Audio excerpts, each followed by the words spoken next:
Hello and welcome everyone to our lovely Of Like and a Moss page and the Of Brass and Briar campaign. We are here. Hello. We're all here. We're all awake. There were no technical difficulties. I can't say it. Technical difficulties. We just got distracted. That's all. We just were enjoying each other's company. But welcome everyone. Thank you for being here. Few business things out of the way. Thank you, Sirenscape, for providing the music, as well as Arcane Anthems and Emmeline Sterling for the wonderful soundtrack of our campaign. As well as one. Hey, what's that already? No, No, an AI.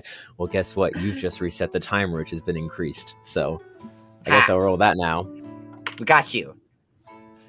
Okay, it's fine. Don't worry about it. It's fine. I didn't roll a 1. It's fine. It's fine. Don't worry about it.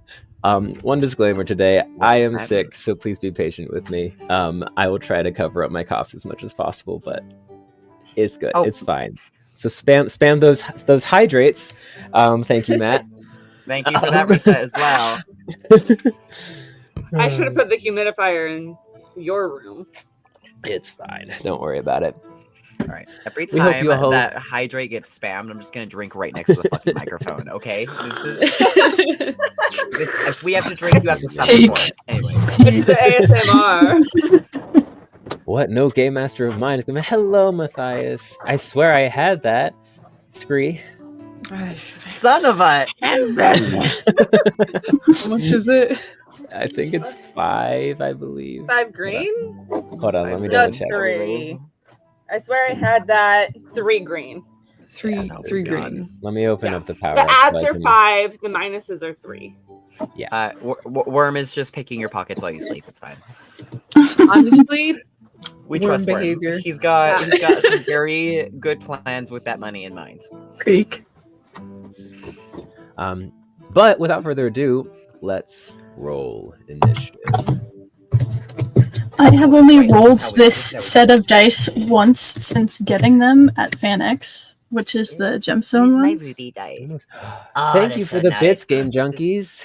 This is my ruby dice. Bits to fight the sick. Happy 4 months. That was as the well, first game Geo junkies. dice I made, and I love it. Heck, Well, I love it. Right? 12. what's 16? Three's right, you're wrong. I'm wrong? Yep. I'm I'm doing the so same cool. thing. No, you're doing not. this- Your thumbs How out. do you do? That's 13. This is 12. How do you, What's, how do, you do what's 20? 16? 20? What's 16? Okay, yeah, because it's like the bird one. 17, Yeah. 8? No, Yeah. 6. Which- Oh, 16. Technically, that's a It's little bit just of a 3. shortcut, and 20 is Yeah. 20, but it gets Oh, shortcutted so- to 20. Because people, Little yeah. pinch. Is- Redeem is gift this- inspiration. Is this Even 16? in Is it for me? close. Yep. It's a flick No out. guy has given inspiration to, Oh. and I quote, "Let's save this to keep Duke alive until next stream when I can watch." Uh-huh. Of course, my Uh-huh. ace dice is coming in clutch. Uh-huh. So 20. Okay. Well, with the ace dice roll of 20. But Kerr, I'll Wait, what? also. Oh, okay. Roll off. We got doubles. Rollies. Rollies. Rollies. Rollies, Doing rollies. All right, I'm gonna use my of like and moss dice for the second rollies. All right, for the next roll. Maybe that would have been a smart choice. That I don't know where that one Oh, went. screw you. Also got 5 green glass 3. back from Chelsea. Aha! Hello, Chelsea. Hello, Molten. Hello, Fang and Game Junkies and No One AI and everyone in our lovely chat. the All right. chat Oh, taketh and the chat Thank giveth. you. All right, so I think Ruby won that roll off. All right. Hello. Good morning, everyone. I am Ruby. You can find me on all my socials at ruby.griffiths.8. Mostly Instagram and TikTok. I also have a Ko-fi, which is a Ko-fi shop because I am a resident dice maker. And I just updated that shop, so most of my dice are currently listed there. And my dice stuff is Ruby Rolls Resin. I am our fantasy vintage cosplay person. Yeah. And now Okay. Then Okay, my turn. Okay. I think Mhm. KJ got 16, right? Yeah, Uh-huh. but Elle But got Kurt- 20. The Yeah. 20 Oh, I beats don't know out why And me. then they rolled Me and- off. Oh, Me and shoot. Ruby both got 20, so we did a roll off. And so now it's my turn. Hello, everyone. My name is Elle. Elle in motion is all my socials. There's dots in them. If you look under my username, that's how it looks on all of my socials because I luckily locked that down. You can find me mostly online doing things with my friends. I'm very bad at editing videos, even though I do film them occasionally. I'm just really bad at posting them. That's a lie. Yeah, that's what I do. Yeah, I don't film them or I don't post them. Which one's the lie? The Post bad at them. editing. No, the bad at Yeah. editing part. That's the no, lie. no. I'm not bad at editing. I'm bad at getting the edits done in a timely manner. That's my problem. Anyways, so L in motion. Real. I'm L. I play our illustrious barbarian badger, triple B threat, Korean Tadaris Mustel, and we are gonna have some fun today. Mhm. I forgot to introduce the character. Hello, I'm KJ. I'm very EP today because I got roped into helping with a surprise kidnapping for a birthday party and didn't start driving home till 1 in the morning. KJ. It's fine. I got AJ. at least 5 hours of sleep. We're How okay. dare. How dare. We But- probably went to bed at the same time, actually. You can find me on all my socials at KJ Cosplay to some variation of punctuation because I was not so lucky as to lock all of it down with the same thing. Figure it out, I guess. I play the ever entertaining and frustrating at times Duke Alabaster Moore, who is our party's circus acrobat monk bard, who is learning how to fight properly. Howdy, I am Scree the Rat on TikTok, and it's me Scree on Instagram because I was also not smart about that. I also do Twitch streaming, which is great and fun. I play our little rat paladin Scree, who's gonna be a hero one day, and is apparently just ever so EP all the time. We gotta Art see a healer imitates about life. that. We gotta see What a did we talk healer. about last session? We did talk about last session I because feel like Scree there's was out. There's something possibly medically wrong with Scree. There's something. We gotta see a healer about that. sleep apnea. I guess because it got mentioned Yeah. by Scree, I'll throw it out there. Most of us stream Twitch at times. I finally have internet, so I'm going to try to be more active about doing that. We'll see Guys, if I we're remember. streaming Twitch and YouTube right now. We are. We How are. fancy of Nice. us. Bye. So Absolutely. cool. Yeah. Scrarcolepsy? Let's also not Scrarcolepsy. scrapsolipsy. Yeah. All right. Let's not forget to introduce our amazing Illustrious GM. Hello, everyone. I am Sir Zatara. I'm Sir Zatara everywhere except for Twitch, where I'm Zatara's Tavern because I made that back in like 2011. I post things sometimes. Lately, it's just been really happy stuff all the time. But you can find me on all the socials everywhere, except for TikTok because I don't really post there anymore. Thank you for being here. We're excited to get going, and I believe we have a few announcements. All right. Shout out for the Discord server. Yeah. All right. Announcements. We are on multiple platforms. So we obviously are on Twitch. We are obviously on TikTok. We are on Instagram, YouTube, and we have a Discord invite in the bios of literally any of It those needs places. updated. It Or in the does need to be chat updated. currently. It's in We're chat, but right like now. the That just link barely got dropped. tree, Perfect. the link tree one, we need to be better about updating because it expires and it doesn't get updated. They should really fix that. They should Yeah. make it so you can just have like a There permanent invite link. is a permanent one. I just don't know how to do it, and I haven't had time to put any research into it. That's fair. Will We will fix that, but for now, use the link in chat. usually from chat. There you go. Yes, updates, other things. hear We you too. are and YouTube. Yes, go to our YouTube as well. We're uploading our old videos onto our YouTube now. We're also planning to do more future things with YouTube. So subscribe there so that you can support us there as well. A couple of announcements being for streaming. We are going to be streaming not 2 weeks from now, but next week instead. So we will be streaming on the 15th of December. And that will be, it looks like, our last stream day of the year until the new year. So that will be our last stream of the year. So if you want to stay up to date, make sure you're here next week, not to the 22nd, but the 15th. And so that is a very specific announcement that we need you all to remember, please, because we love having you here in the morning.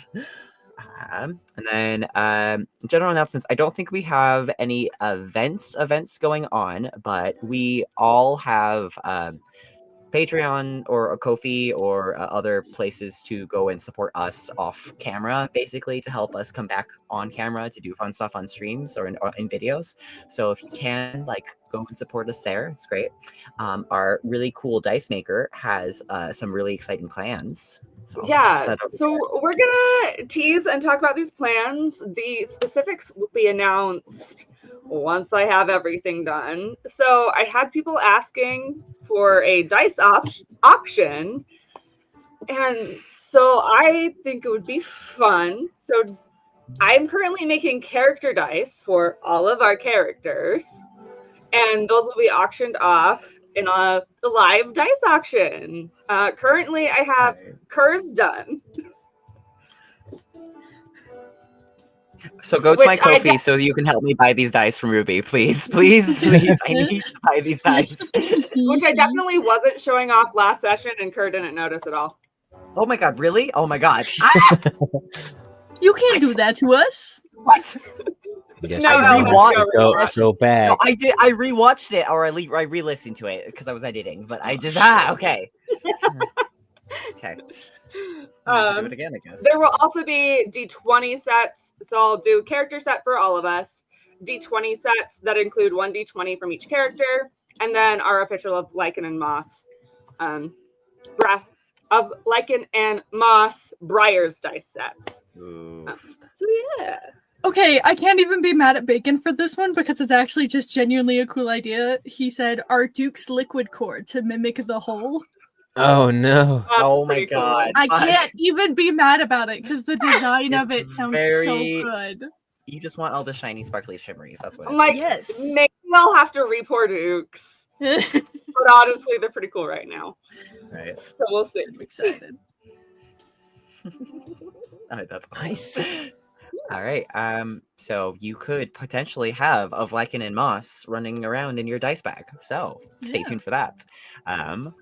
I think in general, all of our other announcements have been, done, unless I'm missing one. We talked. I believe. I don't think so. I think that's it. Okay. So, with all of our announcements out of the way, I think it's time to slowly talk about the intro. Here we go.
And welcome back.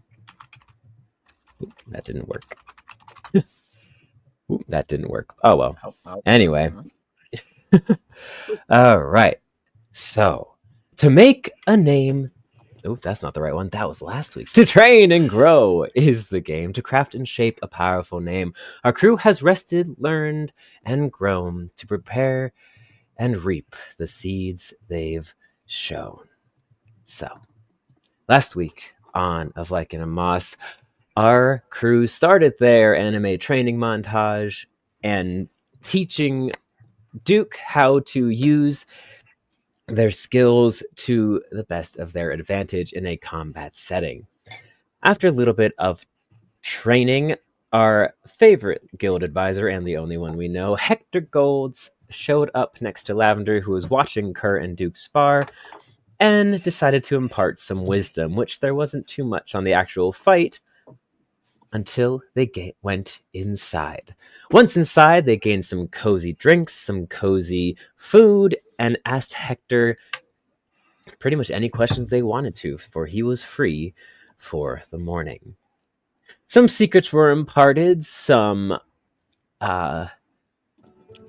secrets were hinted at, and we left with Kerr heading back into the training ring with Hector to practice more, Duke heading to the showers to return his white coat to his pristine glory, and Lavender heading back to the Goose Enchanter to find out more about the item that was acquired from deep within the mines. However, there is one member of our party who is just waking up. Scree, you wake up, worm flatly on your face, almost suffocating you, as the morning sun beams have very easily passed early morning and is now probably late morning. And you remember that the plan for today was to do some group training. So, what would you like to do? Good morning, worm. They're probably. Where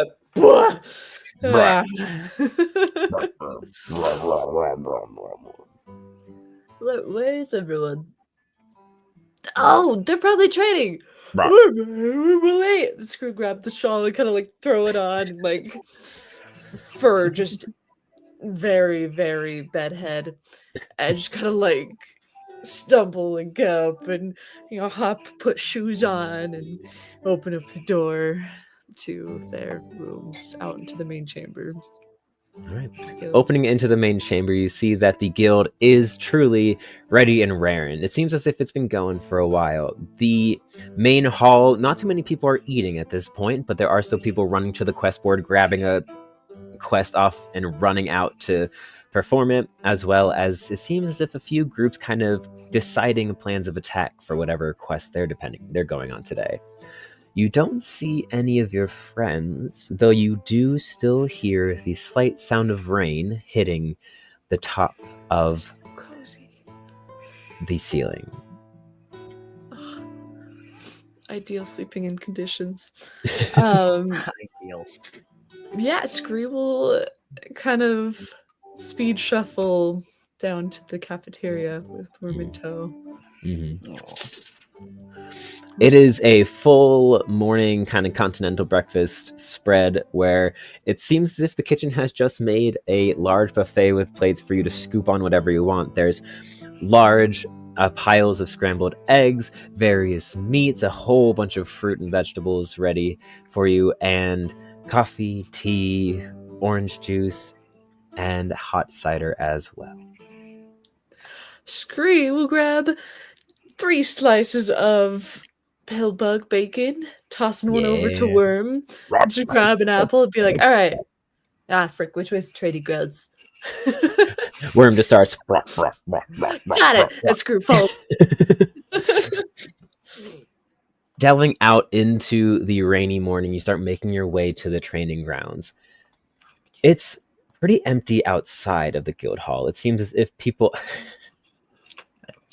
It seems as if many people are either trying to reside inside or have hidden away and are trying to get their quest done as fast as possible to kind of avoid the dreary, rainy outside. And as you walk out, you can barely see past the kind of outer gate that encloses in the Heather's Vigil territory, as the fog has rolled in and kind of enclosed and blanketed the entirety of Umloa. Just soft little pitter patter of rain covering the entirety and making the ground very, very muddy. You meander through the courtyard to where you know the training grounds to be, expecting to see your friends, but instead seeing a mostly empty training yard. Make a perception check for me. Will do. That's a 14. What do your scree I see? It's fucking rainy. It's not so much that you see anything, but it's more you hear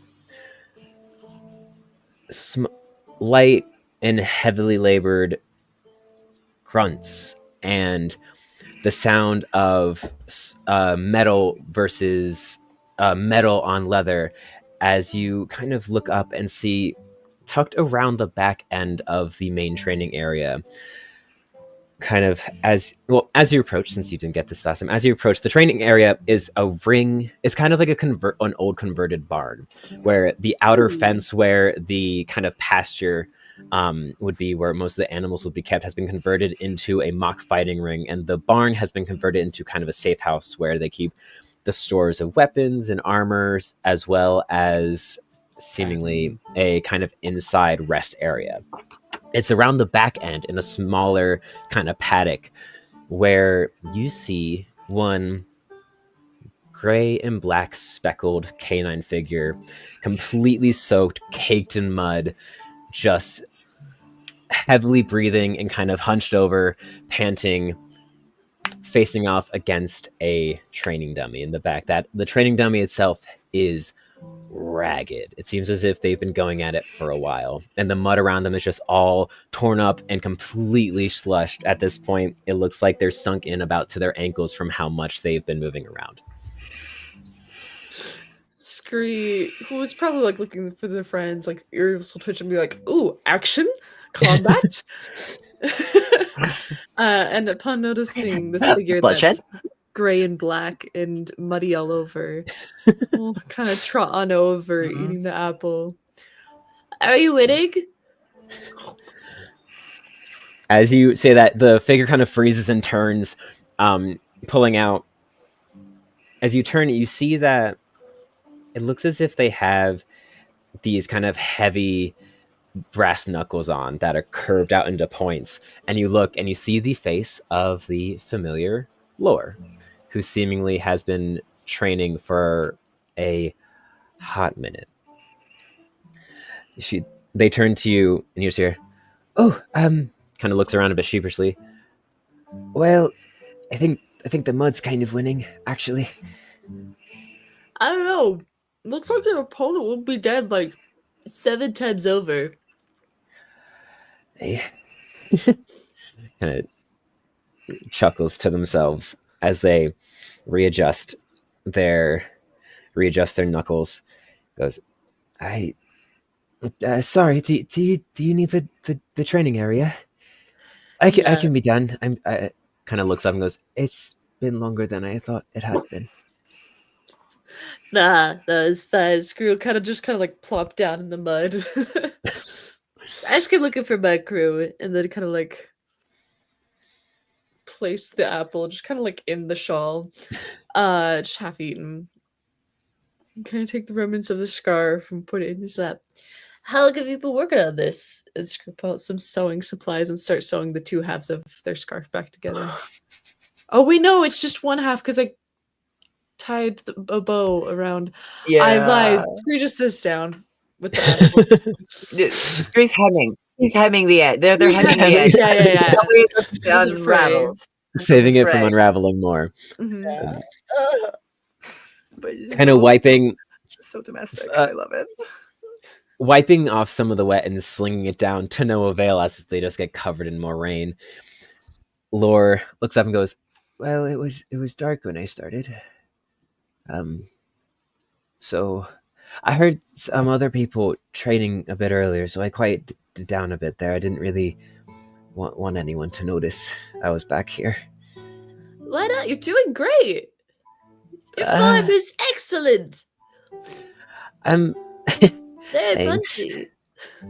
I'm trying some new swords aren't really my thing, I've discovered. And I'm not super great at heading right into the action, so I've been trying to work on some more stealthy attacks that then like unleash in a flurry, kind of. I don't know.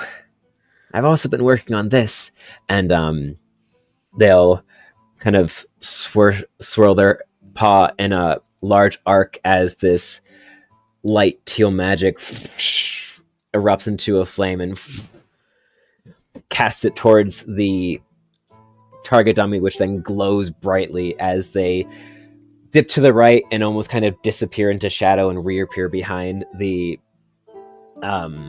target to then lay 3 quick strikes into the back of him. What? This makes no sense to me, but that was awesome. Do it again. Wait.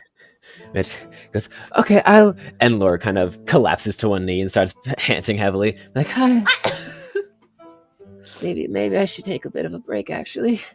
Yeah, Screw go over and kind of like help Laura up. Like, thanks. With your passive perception, which is 11. 11. Hold on, let me roll. Nope. As you pick up as you pick up Lore, at the corner of your eye, you see the blur of a black and white figure, smaller, kind of tucked behind the training building. As you pick up Lore, Did you see anything? yeah, that's all to see. She's like Velcro to me lately.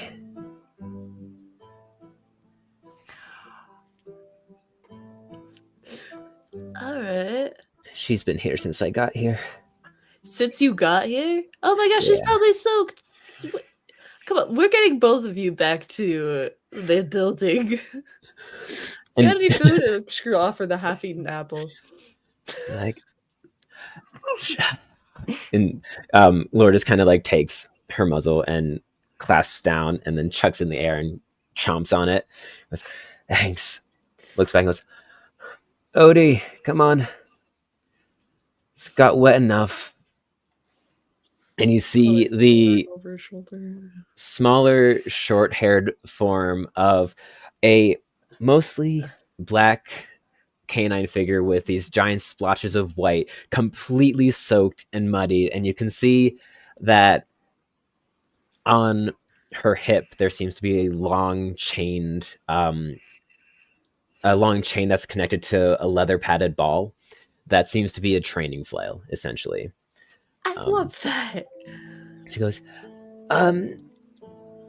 you how long did you know I was here, Lore?" And I was just like, "Since the beginning. Come on." So sneaky. And So sneaky. Odyssey just chugs up, jogs up and goes, "You're Scree, right? Lore talks about you all the time." Yeah, hey, I'm screwed. Like the arm that isn't helping Laura reaches out to shake hands. And you just see Oh, like a yeah. really overzealous Yeah. shaking and goes, "Lore says that you're one of the coolest people that she's ever met, and that they're going to be training so hard so that one day they can..." And Lore kind of like elbows Odie and goes, "Shut up, Odie." This is rain. Yeah, that's pretty accurate. Oh my god. Like, sorry, Lore. Well, one day I'm gonna try. I'm not real elegant like Lore is, but I'm real good at hitting things, and kind of my instructor says that I'm rambunctious to a fault and a little terror. You're perfect. Yeah. You're gonna be such a good hero, just like Lore. Lore kind of chuckles and just shoves you off, and goes, yeah, and starts walking back towards the main building.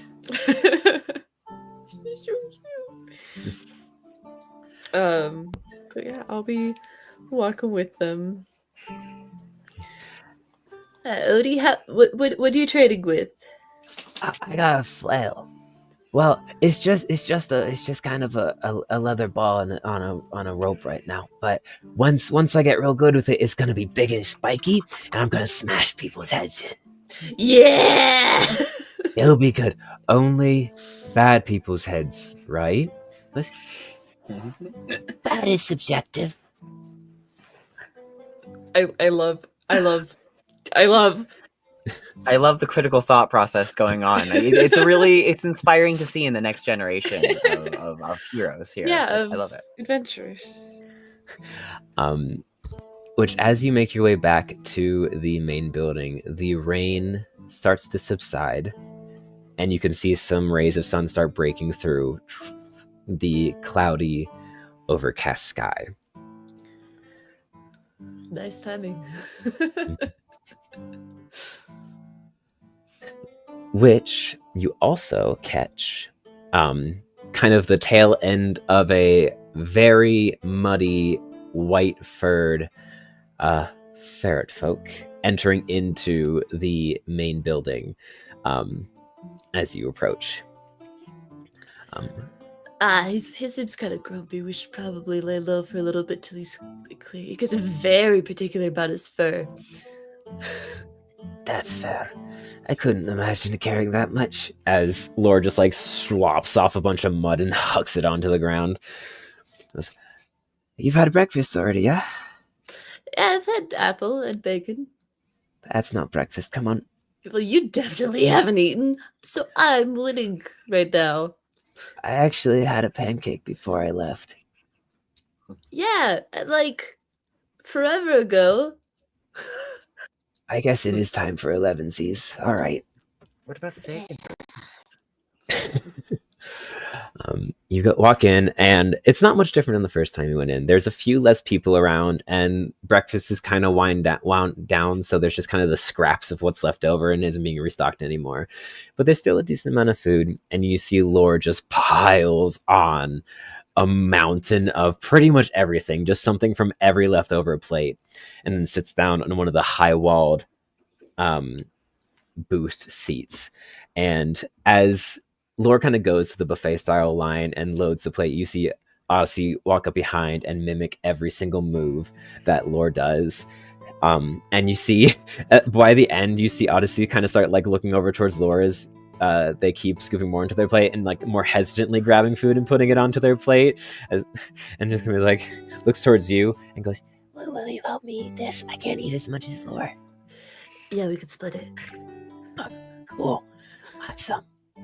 And then as Odie walks over to the booth and kind of sits down, she reaches over and steals a little puff pastry off of Lore's plate and puts it onto hers. I love them. Reminds me of when you were just a baby worm. Right. Pat. What I imagine you were probably like when you were a baby. You've known Worm since he was a baby. Oh yeah, for like basically for like a week. What has it been? Oh yeah.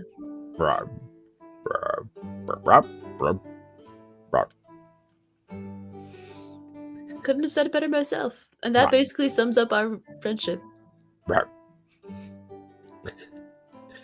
Return. And Lorcan goes, and emerges from the shadows. I heard, as she stuffs her face, like, I kind of heard that you may be, joining the, Coliseum. Blam! Yes! Right! Right! just tiny hand slam down. Yes. That's right. We're gonna win too. So, oh shoot, are you guys competing in it?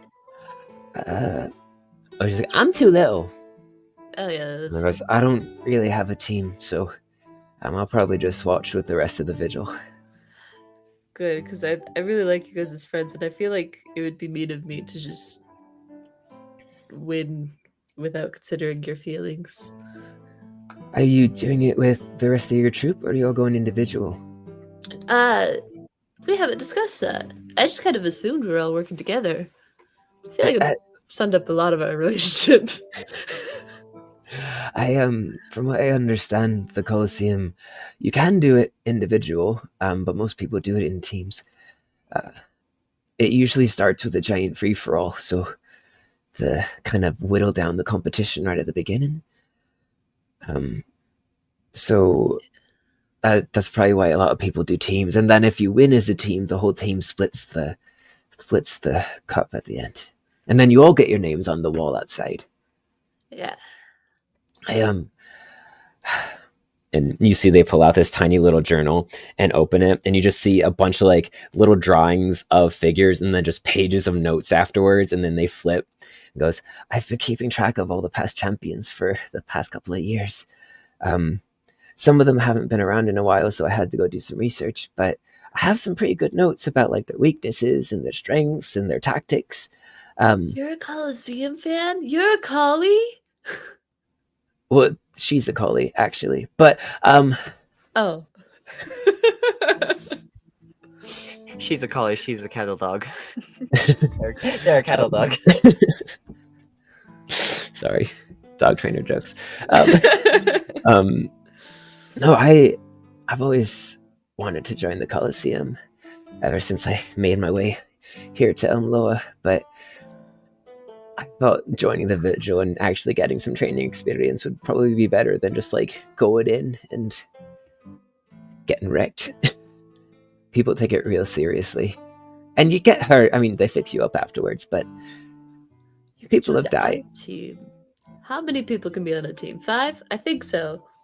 It's usually 4 and then one's in the wings. So like teams of 5, but usually the events have 4 people, and then you can swap one person out if someone gets hurt too bad. That's perfect. But I mean, I don't want to impose or anything. Like you're already also busy, and No. I won't name names, but some of us have a tendency to like die, and so if we have someone to swap out with, that'd be great. I've really been training on my healing too. And you see on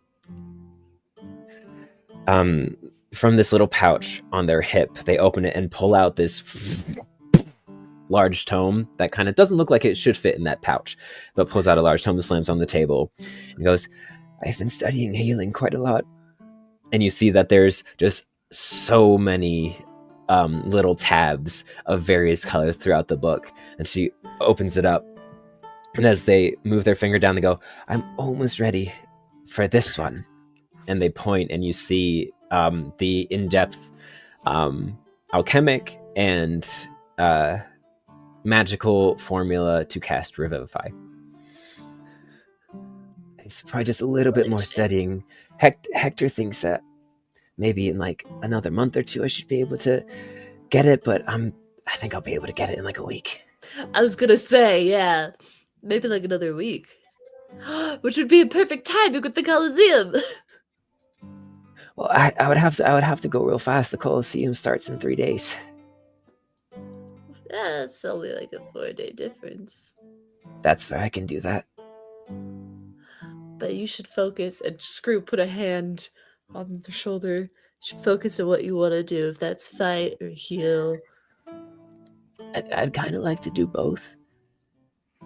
Because Great. I Then you'll be our 5th. Oh, okay. Good deal. I mean, Screw grabbed one of their hands and shake. You see, Odie kind of looks over and has this kind of shit-eating cheesy grin towards Lore. You see Lore's Eating cheese. yeah. Lore kind of like is like shaking her hand, and you can see just the tiniest of water in the corner of her eyes and be like, I won't let you down. I've been hanging out with Jasaka a lot, so I'll spend the next couple of days, remembering back to your coronation, but your entry into the guild. Jasaka Lemon Mhm. was the slug folk with the long pipe who is the medic of the Heather's Vigil. Oh wait, no, I lied. I read that wrong. It's Drea Natley. Sorry. Jasaka is the caretaker who takes care of the grounds. And the medic is the like regally dressed frog folk with the flower crown that you saw. Okay, sweet. He goes, I won't let you down. I should really go start. And you see Lore pushes himself up out of the chair and then kind of like collapses back down and breathes more heavily and be like, okay, maybe I should rest. You should start eating, yeah. Okay. Starts devouring food into their mouth. So as you tuck into breakfast, Duke, you have entered the showers and are getting clean. Kerr, you are heavily in the throes of training with Hector Golds, who he is lashing you. You haven't had a fight this hard in a long time. And you thought for a second that he may take it easy on you, but that is not the case, as the very first blow knocks the wind out of you completely and sets the tone for the rest of your training session. Good. As Lavender, you make it to the Enchanter's District, or the Enchanter's Shop, fairly easily. It's in the early morning. You do pass some roving bands of truffle snufflers kind of trying to catch their last curfew breakers before the morning sun comes up. But you manage to avoid them, knowing your secret back roads and the ways through Elmloa, and return once more to the Enchanter's Shop. Opening the door, you hear the ding ding ding ding ding of the bell, and once more the amazing lovely voice of hey. Oh God, I don't know if I'll be able to do it today. I didn't hear anything. Welcome to the Enchanter. Oh, it's you again.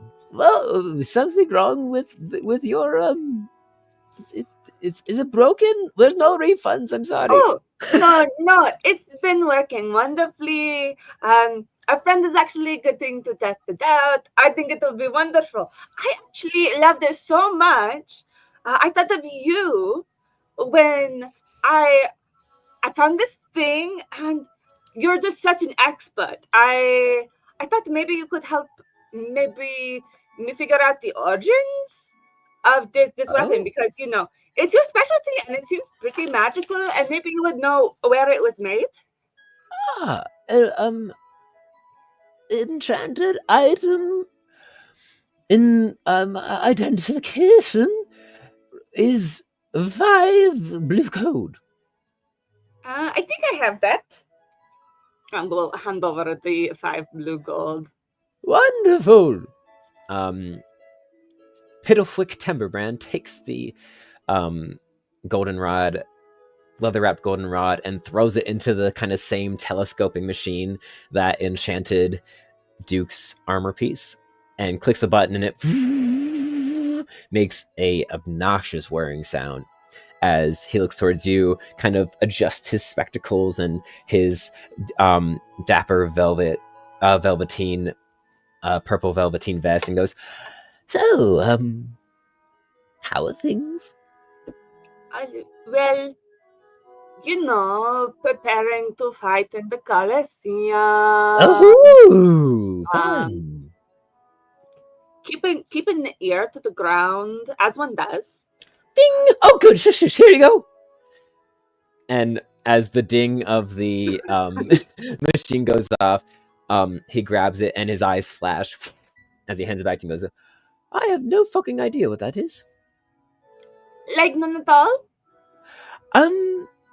I can tell you that it harnesses the power of Blesk in a way that I've never seen before, which makes me want to buy it off of you, and dissect it and retrofit it for my own wealth. But I've been trying to be less of a schmuck lately. Well, if you are interested in buying it, it is 10,000 blue glass. Just saying. He pulls out a small satchel. My dear, you're talking to the main enchanter of Elmloa. This is I was pocket bluffing. change for me. I was Okay. He puts the pouch away. He goes, it seems to harness the power of Blesk and coalesce it into a solid form that is controllable based on some sort of mechanism inside. To really understand it, I would have to take it apart completely, but I can't guarantee I could put it back together. This is a level of construction that is honestly beyond me.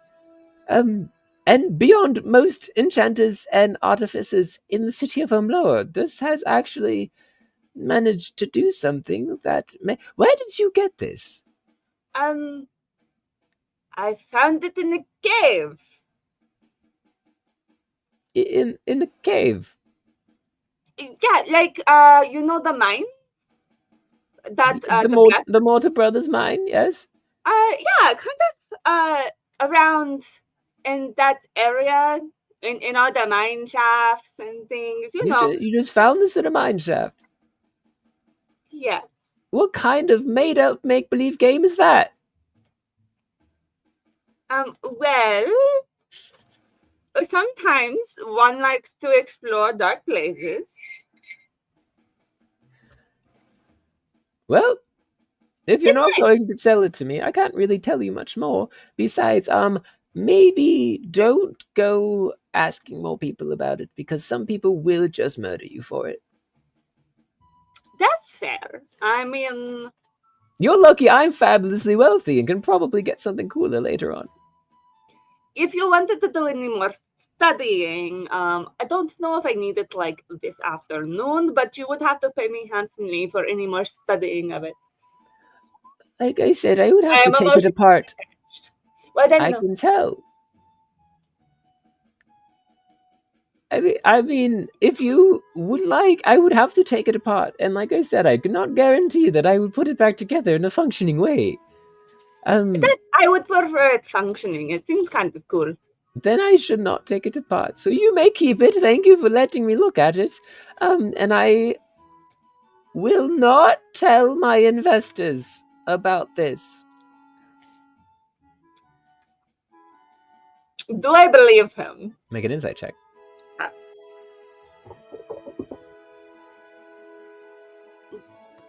The mineshaft who lives on Drury Lane? How dare. That is an 11. 11? Seems pretty deadpan. God, this was a great plan. Definitely. So who are your investors? Just out of curiosity. I have quite a few. William Brum, the owner of the casino. Oh, yeah, he's a cool guy. He's a cool guy. I enchanted all of his gaming tables for him, so So they're all rigged? No. Some of them are just magic based, some of them are rigged, but not all of them. Okay. How do you rig them? That seems like it's such an interesting thing. Like, I don't know. I think this staff is sparking, interest in enchanted things for me, and I just want to learn. Let's just say, don't pick the blue bugs. Perfect. Yeah. All the rest I cannot tell you, or else you will find me and cause me great harm. Oh, I mean, I just don't like blue bugs. My other investor, he's not so much an investor as an old friend. Galahad, the owner of the Forgotten Dog Ear. Oh yeah. He's a kind soul. but not fabulously wealthy. But he does donate books to me for my enjoyment, and in return, I have enchanted his shop with very many security functions. Has some cool enchantments, and books are magical in and of themselves, you know. My sister Poppy, she loves reading. Oh, cool. Why are we still talking? Because you have such a wealth of knowledge, and I'm just fascinated by you. Well, I actually have to finish opening the store. So, if you're not going to buy anything more, Um, I don't.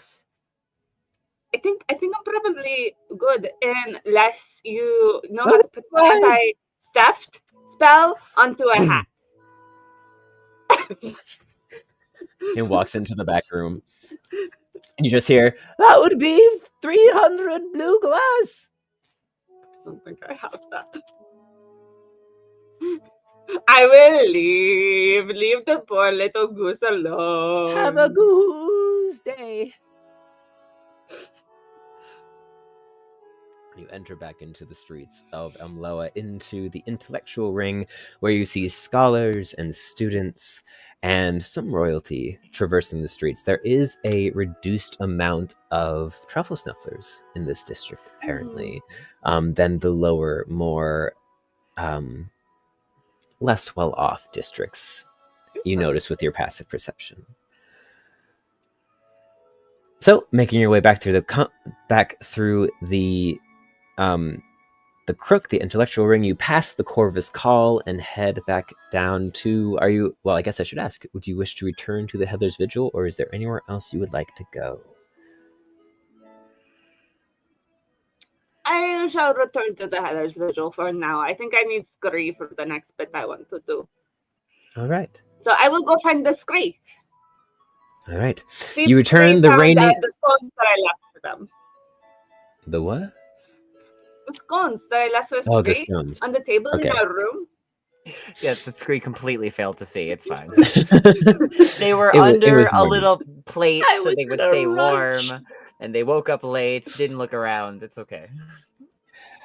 Lav, you find as you wander down, you just kind of slide against a truffle snuffler and pick 5 blue glass out of their pocket.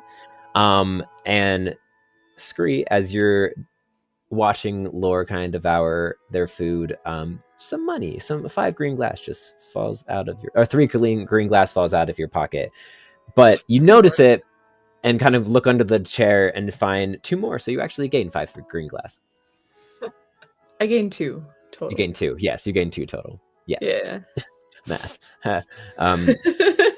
So we return to the Heather's Vigil with Duke, clean and once again well coiffed. You exit the lavatories, return to your room, get yourself ready for the day, and the day is yours. What would you like to do? You haven't had breakfast yet. Yes, I have. Oh wait, no, you guys did. Sorry, you had breakfast. I was like, what are you talking about? Lav was with you. Of course, you had breakfast. What would Duke like to do? Kerr? I mean, I wasn't gonna say it, but someone had to. No. I think just because it's been weighing on his mind a lot recently, I don't know who Duke would go to for this, but he wants to see if there's any more reports of incidences with albino creatures, or look at the most recent cases of like people's disappearance, and if there's like a trail that he can find or anything. Any people who have gone missing who have resurfaced and have stories. Okay. Make an investigation check for me. Investigation, you say.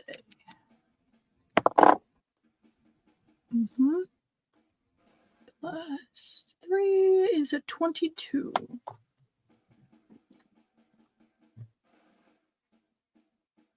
22? Okay.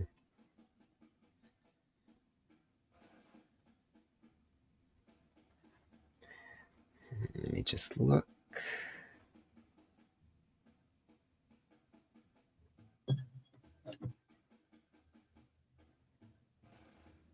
What am I not forgetting from chat?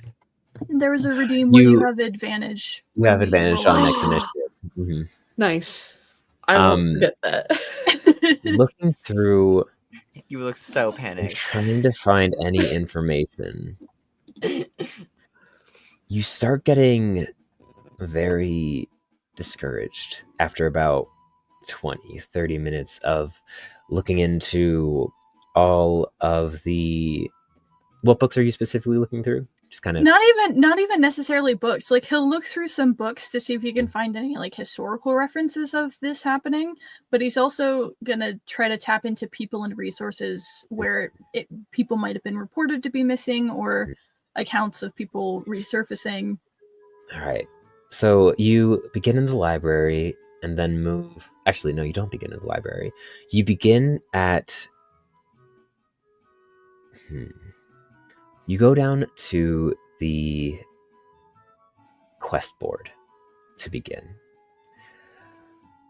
and look through to see if there's any missing persons quest available currently that fit the description. Not finding anything there, you wander around and talk to a few of the various Heather's Vigils to see if any of them have taken any quests recently, to no avail.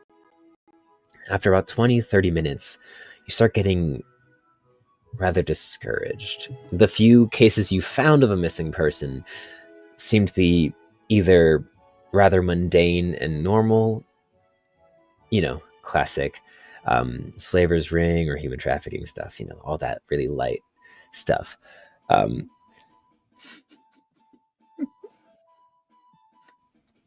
And the few people who have reemerged seem perfectly fine. And so you end up going to the library and just start looking through past cases. It seems as if the Heather's Vigil keeps a very good organized list of all the completed jobs. So you just start tearing through and looking through. Every so often, members of the library will come in and check on you just to make sure you're okay. You kind of shush them off as you continue to delve. And you are about to give up until you hear a voice from behind you. He goes, "Are you looking for anything in particular today? You've been here for quite a while." Who is it? You turn to see the black furred feline form of Finchley Betancourt, the small streaks of red under his eyes, his black beret. He goes, "I am, as you tell over here, I am the one who organizes this entire library. So if you have anything specific you're looking for, I may even be able just to find it." And he kind of raises his hand, and from a quiver on his hip, or a sheath on his hip, this quill flies into the air and kind of just floats there. I'm sure you're minorly aware of some of what my group is investigating towards, what we're looking for. Yes. I am indeed looking into the disappearances and personal disappearances. Hector hasn't filled me in very much. I've had a very busy past couple of days. Yeah, we were trying to find you earlier yesterday, but you move a lot. I have very many contacts, and the best way to not get them in trouble is by me going to them. I trust my ability to go unnoticed more than them. That's understandable. Anyway, I'm not even necessarily looking towards the disappearances, like ones that match the descriptions of my brother. Sure. Yeah, I saw it. But we have so little information about what could, I guess, assumedly be a cult. I'm sure that you were shown the letter we found and translated. I was. All of this to do with albino creatures in nature. I mean, just to give you a little more context of some of what I've experienced, I haven't really told anyone about this or talked about it because it was a very traumatic experience, but I was there when my brother was taken. It's where I picked up this, and we'll show the medallion. Kept it with me. He kind of reaches for it instinctually and goes, He'll I? give it. Grabs and kind of turns it over in his hand, flicks it into the air, and it kind of stops midair and starts rotating as his eyes flash. We've seen inscriptions of that children's myth tale in a couple different places, different bits of it here and there. But all of this has to do with this rabbit. And we'll use silent image to conjure the image of that rabbit. They were after me, but the self-sacrificing prick that my brother is, they got him instead, and now he's being held as ransom, I guess. The rabbit knows I'm coming. It's almost 100% a trap, but I don't know what else I can do. I can't let him stay there. And you see that Finchley is... You know he's listening because his ears are kind of twitched and turned towards you, but his eyes are completely spaced. Mm-hmm. And he goes, interesting. I do have a theory that isn't being picked up by very many people. That is the problem of being the tale weaver and one who weaves stories and myths. Not everything you say is always taken literally. There is an old... There's an old bedtime story known as Beware the Briar.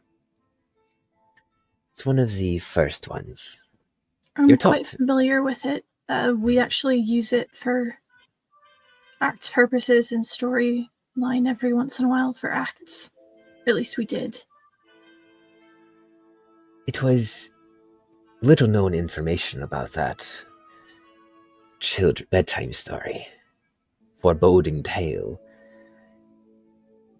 is that it was originally crafted by the menagerie to shunt one of their old enemies into myth. It makes them much less intimidating. How much of it is true and how much of it is myth is up for debate, but if you look in older history books and you see the quill kind of perk up and zip into the rows and rows of books as he says this, there is tale of an old power known as the Gorse, a group of reclusive albino folk who were led by someone known as the Briar Queen.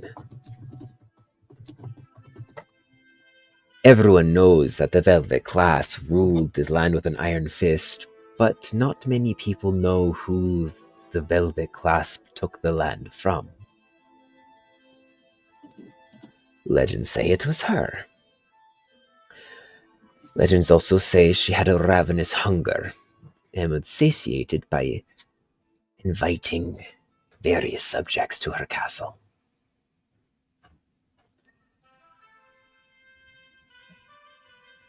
It's hard to find any hard evidence of whether that is true or whether that is just propaganda made by the Velvet Clasp and then the menagerie to have people not go digging too far and too deep, but... You said a castle? Yeah. They they originally lived in the castle that the Velvet Clasp now resides in. Hydrate. Oh, Yeah, I saw the motion. dang, it's already been an hour, dang. Yeah. Duke has this look fall over his face of like, hold on a second. As things are clicking in his brain. And using silent image will once again stop motion the vision he had where he saw his brother and heard the threat.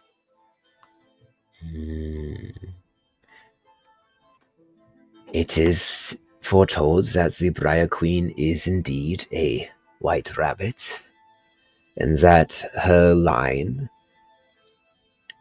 was of an ancient lineage that gained power from consuming the power of others. When you delve into the various definitions of what consume is, it was translated from an old dialect that we don't use anymore. So some translations say consume, some translations say intake, some translations say eat. Some translations just say acquire. So what she actually did is quite up in the air. But she was terrifying. For both the menagerie and the Velvet Clasp to fear her? Though the Velvet Clasp was also doing a thing. I suppose the Velvet Clasp had some help taking her down. From the digging I could find, there was a people who lived in the castle before both the Gorse and the Velvet Clasp. A small diminutive folk. There's very little writing. History goes to the victor after all, and the Velvet Clasp are very keen on destroying any history that does not align with their tale. But there are some folk who say that, and he kind of smiles for a moment, that some of the heirs of that ancient folk who originally lived in the Velvet Clasp and ruled still live today. Luck folk, I believe they were called. It's not the craziest thing I've ever heard. Teleday is a very old and ancient land, and there were people here far before us. I mean, the ancient ones had their whole civilization here before we came to be. So I agree. As you see, just two younger furfolk walk by, and they're like, "Oh, the power of youth. I wish I was still that young to dream of hot kings who rule gently and show their emotions." Anyway, what were we talking about? The ancient king of Aragorn is one of the people from past who I was talking about before. It was terrible timing to try to open my phone when I forgot I had TikTok open. Just tapping into my fellow players here. What the fuck was it that we were meaning to talk to him about? I mean, Lavender was done. She didn't care about. No, sure, I know. don't know. But that's why Sure. I'm not asking the characters. Yeah. I'm asking the So- players. So, Betancourt is kind of like their lore keeper, stuff like that. He's kind of also, I'm thinking, like, and like I think that's what we've assumed is like a bit of their spy master. So, like, getting connections across like the city and like to the higher ups would be probably Right. through Betancourt, Got it. which Got it.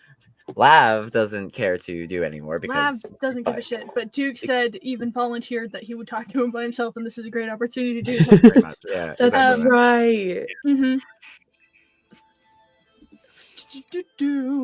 So possibly using him to get to other royals or trying to connect with the royals, possibly. Duke will pull out a folded piece of paper that is slowly getting more worn with time, which Gotta laminate is that shit. yeah, which is the paper that has the letter that we found that we translated. And we'll just scan through it real quick to find the sentence that he's looking for, and then just quietly, but not, loud enough that Betancourt can hear him. We'll read the Sir subvert the Bruins' hold of the Bastion City. All of this, at least in my theory, part of it is here. The conflict and the change of power from the Heather's Vigil to the Truffle Snufflers, I feel like all of it's connected somehow. And I'm good at putting on a face and talking to people. I'm an actor. I do performances. And we had talked to Hector about what we could do here to try to get more information outside of just studying. And he referred you to see what connections there might be to some of the Royal-born, some of the higher in power, to try to get some information that way. I do have very many connections. And at this point, the quill zips back out of the bookshelves with 3 large tomes in tow, kind of floating behind it, and the tomes just poof, on the table in front of you as Betancourt snatches the quill out of the air and kind of... these are the books we have on what very few folk tales and things we have of the Briar Queen, if you wish to look. I believe you, funnily enough, about this old being connected. The change of power with the Bruins, the people going missing in the Silvermoor Forest, the giant fucking bird that flew over the other day. There's too much happening to not be connected, so we may be the only ones in agreement there. As for connections, being part of the Headl's Vigil has not aided me much. Currently, with the Royals kind of trying to separate themselves from us a little bit, distance themselves. Well, it's a good thing I'm not Heather's Vigil now, isn't it? It's true. But you will need someone who also is not Heather's Vigil to get in contact with the Royals currently. Kurt's not? Kurt's not part of the Heather's Vigil. That's true. They do have quite a powerful ancestry as well. We'd try to keep that under wraps. Oh, don't worry. I'm an emissary to the menagerie. I've met his parents very many times. He hasn't told Bastards. anyone. I happened to find out by accident. I was studying a book that happened to do with menagerie because that's where they're holding my brother, and I stumbled across it. We haven't talked about it. Knowledge is power. Though, you may need someone who has a bit more sway. An emissary from the higher branches of the menagerie will get you into a few, but not anyone useful. Now, if you had someone who had some blackmail and some sway on a royal, that could get you in. And you see his eyes start kind of darting around, and he takes his quill and starts tapping it and goes, "Here." He reaches into a pocket and hands you a black satin-finished business card that just has the insignia of a rat head on it. Visit William Grum. Cool. Great. Tell him I sent you. He owes me a favor. I also owe him money, but he owes me a favor. It's one of those weird relationships where we're always owing each other something. Anyway, yes, it's fun. On our last date, he told me about a couple of interesting friends he has. If you can convince him to help you, and if you can get on his good side, he, more than anyone, will be able to get you into the court of the royals. Oh my God, the chat. reaction of everyone here in chat, I lost. He won't do it for I'm sorry, free. I'm going to need details of the dates personally for my own knowledge. He's not going to let you do it for free, so you're going to have to do something for him. He is a casino owner, after all. Hmm. Whether that's a game of chance, or maybe he has some... He pauses for a moment and smiles. He goes, he'll have a job for you, I'm sure. William Grum will be able to get you into the higher ranking and get you into some of the higher ranking nobles to get you into the Bruins Court. My name will get you into the casino's upper levels. And that'll probably be your best bet. All right. Would you keep me posted if you learn anything about any of these cases or anyone that resurfaces that has a story? Absolutely. However, there is one thing that I need you to do for me. In exchange. When this all settles down and summer brings its bright and shining face back to the land of Teleday as we delve into winter soon.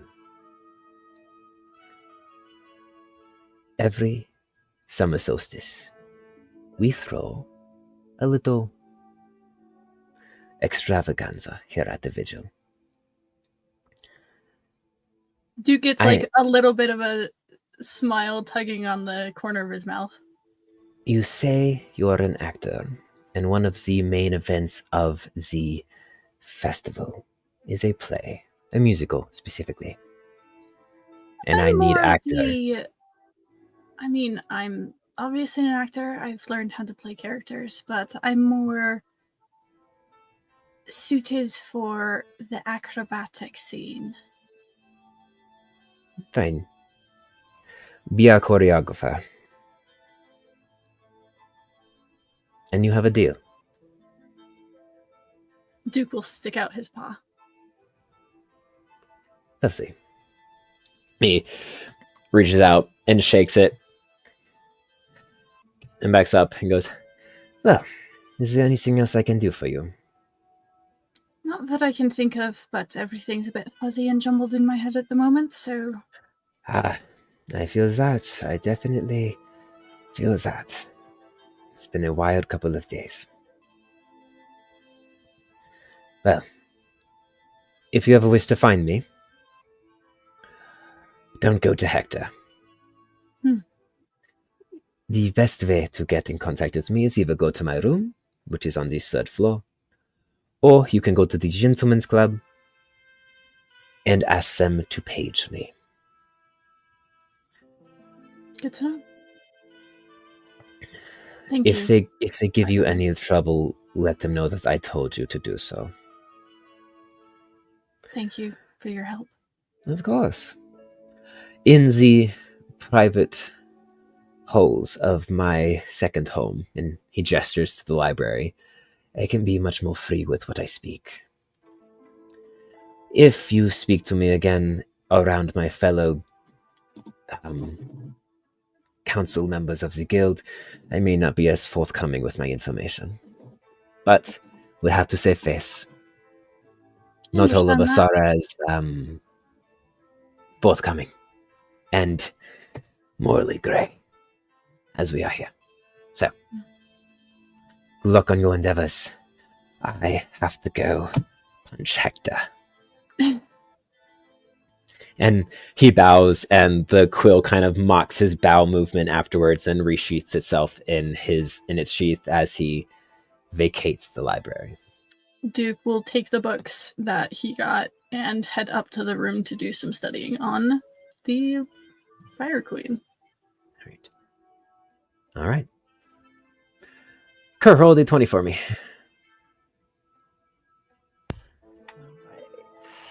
A D20. 16. 16. 16.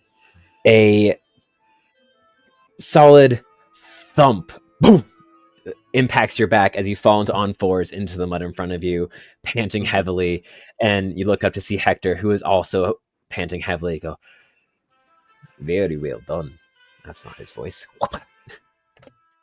Well, you have proven yourself quite Almost there. capable. There we go. You have proven yourself quite capable. Hopefully, this has been enriching for you. And he reaches down a heavily wrapped paw to pull you up. Yeah. Takes it and gets pulled up. Kerr looks awful. Like Mhm. as much as he was also like giving his all, and he's good at like that duck and weave and can like take a hit. Mhm. He looks awful. You probably took I around don't like know. 10 points of damage in that training session, just so you know. So I'll say it this way. I know Hector probably wasn't like trying to like hurt him seriously. Mhm. Hector would know when most people know when to stop, and like he like can see that people can recognize that.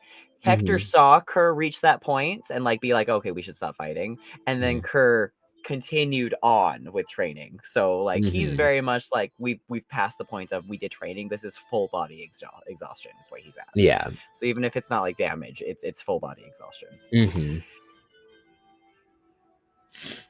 Mm. Have you learned Yeah. anything?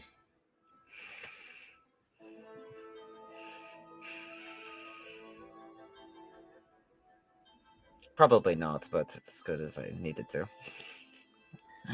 Well, at least I know you can handle yourself any tavern brawl if you need to.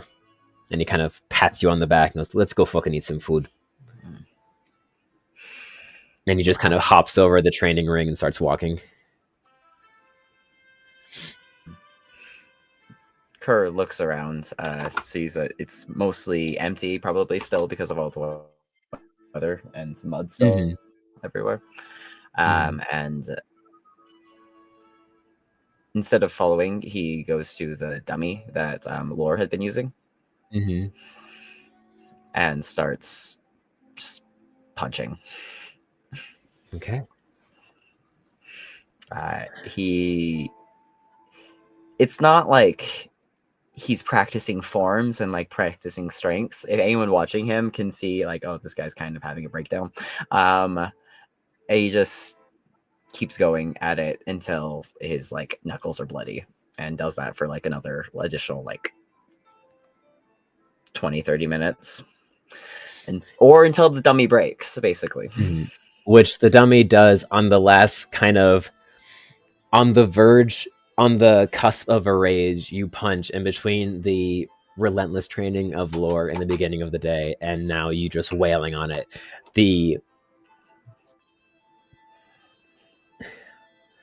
Without meaning to, you kind of,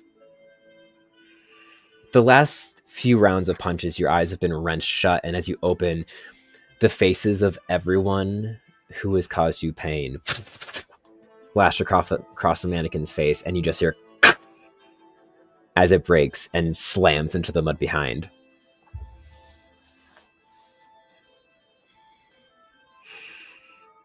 The last face being that of your own mother. Standing and just panting for a bit,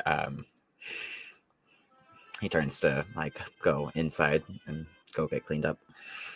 Which, as you turn, you see the completely clean and gleaming form of a green frog folk wearing a dress that looks like it's crafted out of the petals of a water lily and a light flower crown, holding a staff and just kind of leaning on it with this wry grin on, and goes, well, feel better?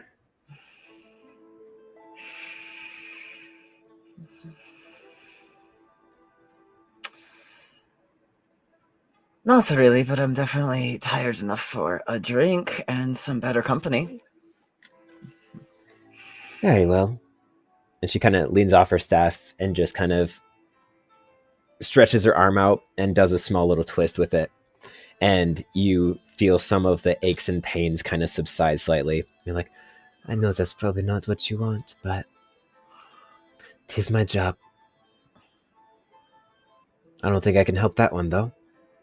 Looks down at the mannequin.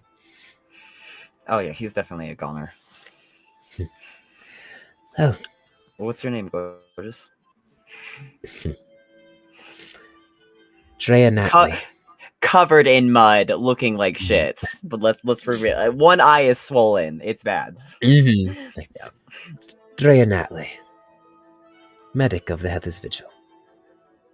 It's Raya Natalie. Kind of like rolls the word on his tongue. The name. And no offense, but I'm far too old for you. Now, don't sell yourself short. She retracts the healing. It's like,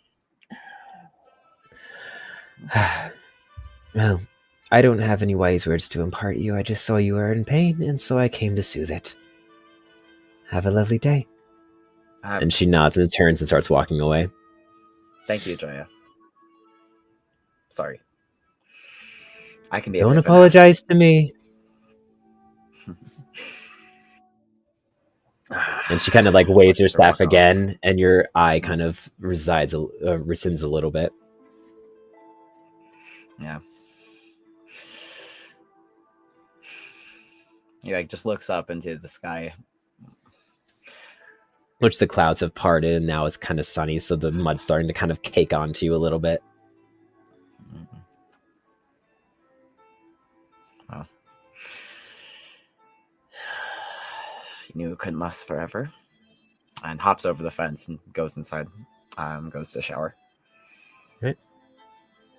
As you go to shower, I'm going to say Lavender and Duke. As you wander down from your wanderings and morning business, you see Scree, Lore, and a small little black and white pup that you've only seen in passing, sitting at one of the tall back booth tables in the main dining hall. Lore still devouring about half of their plate, and the small one kind of just like slowly taking some of their food and putting it on Lore's plate whenever they're not looking. I think this would be like Duke has the armful of books as he's headed up to their room, sees them, and pivots to go join. But that makes sense, because why would you pair a very strong fighter with someone who, hey guys!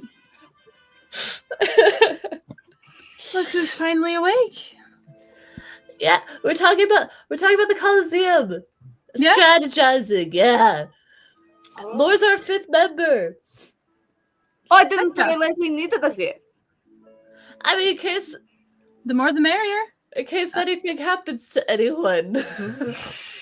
We could use And at a which point healer. Odyssey pops up. Scree thinks that Duke's gonna die.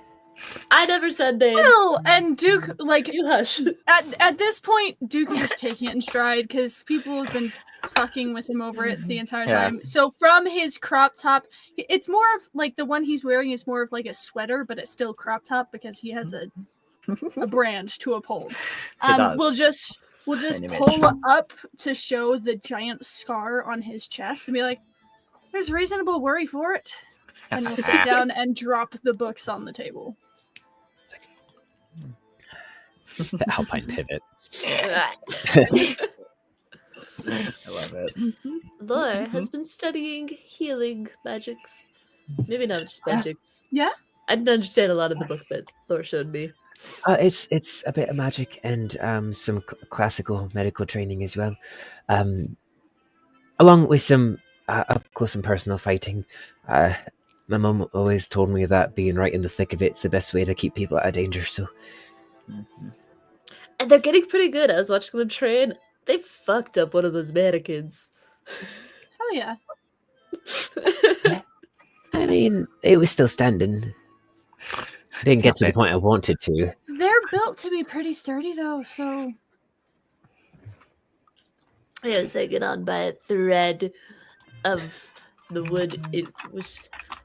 They're getting really good. Duke will, like, slide the books over, take the top one, and start flipping through it as they're having this conversation. Nice. But we So- just been strategizing and talking about how past winners have won. And I think Lore's going to be invaluable in a pat. Very lightly pats on the back. I mean, having someone in the know is always a good thing. How many days is it till the Colosseum? 3 days out, right? Duke, from one of the books, because he slid the card in, will take it out and just kind of show it to the group. I talked to Finchley. Happened to be in the library. Caught him at a good time. He says his name can get him in to talk to one of the casino owners. Great. I was going to suggest that we go there. I know how much you love gambling, and I have seen. Hold on. Everybody starts talking at once, basically. Yeah. No. Like, I haven't seen it in ages. It's the cruise. I knew I should have named this episode "Let's Go Gambling." Every time. How do you know William again? I don't think we've talked about that. Oh, well, you see, I was going to take the fedora. That's right, I got this fedora. Still wearing the fedora. Just in case you guys weren't familiar, there is always a fedora on Scree's head in this game. Yes. And tucked in the fedora is William's card. A matching card. Mm-hmm. Well, you see, William and I, we go way back. Ever since we went on that boat forever ago. Way back. Basically best friends. Cool. Well, so? He's our next point of contact to get into the Royal District. We'll have to do something for him, but we get to go see William. Blue glass for Duke, by the way. But I was given these books to do some research on. Glass Yeah, for Duke. I heard. Dude, I saw the comment. And I knew it. Dude, where'd you get all that glass? Kate is just a professional. Dude, have you noticed how much glass you have? I'm a professional. How long ago in game was the boat? Gosh, I think it's been less than a week. It's been That's like less than a week. 5 days. like 5 5 or 4 days. That it seems hasn't right. been It a wasn't lot. that long. 5 No, days. it You guys hasn't been haven't long. been in Loa for very long. Yeah. No, we're just really good at getting right into the thick of it. Very efficient. True. Anyway, Game Junkies, shut up. I'm gonna close chat. You've lost me reading privileges. Are we all clicking on it? Oh my god. Anyway, so to try to learn some information that way, conversation, things like that. William's our next point of contact. I was given these books to do some research on the Briar Queen, which is just kind of a story, a fairy tale, but there's always some truth in those, so there's some history there that I'm not sure I like. Oh, it's a real legend, all right. Yes. I know that. Is it in character or is Scree. this? Have you noticed how much glass you have lately? It just falls from the ceiling. Screen, I would like to remind you Yeah. that I work in a circus. Uh-huh. And Do I you see think the people two just of throwing us glass paid at you? for his fathering. And when it comes to not being an act that's currently performing, we do crowd work. You get very good at being not noticed. I got some glass. Don't ask where it came Whoa, look at all the glass. All right.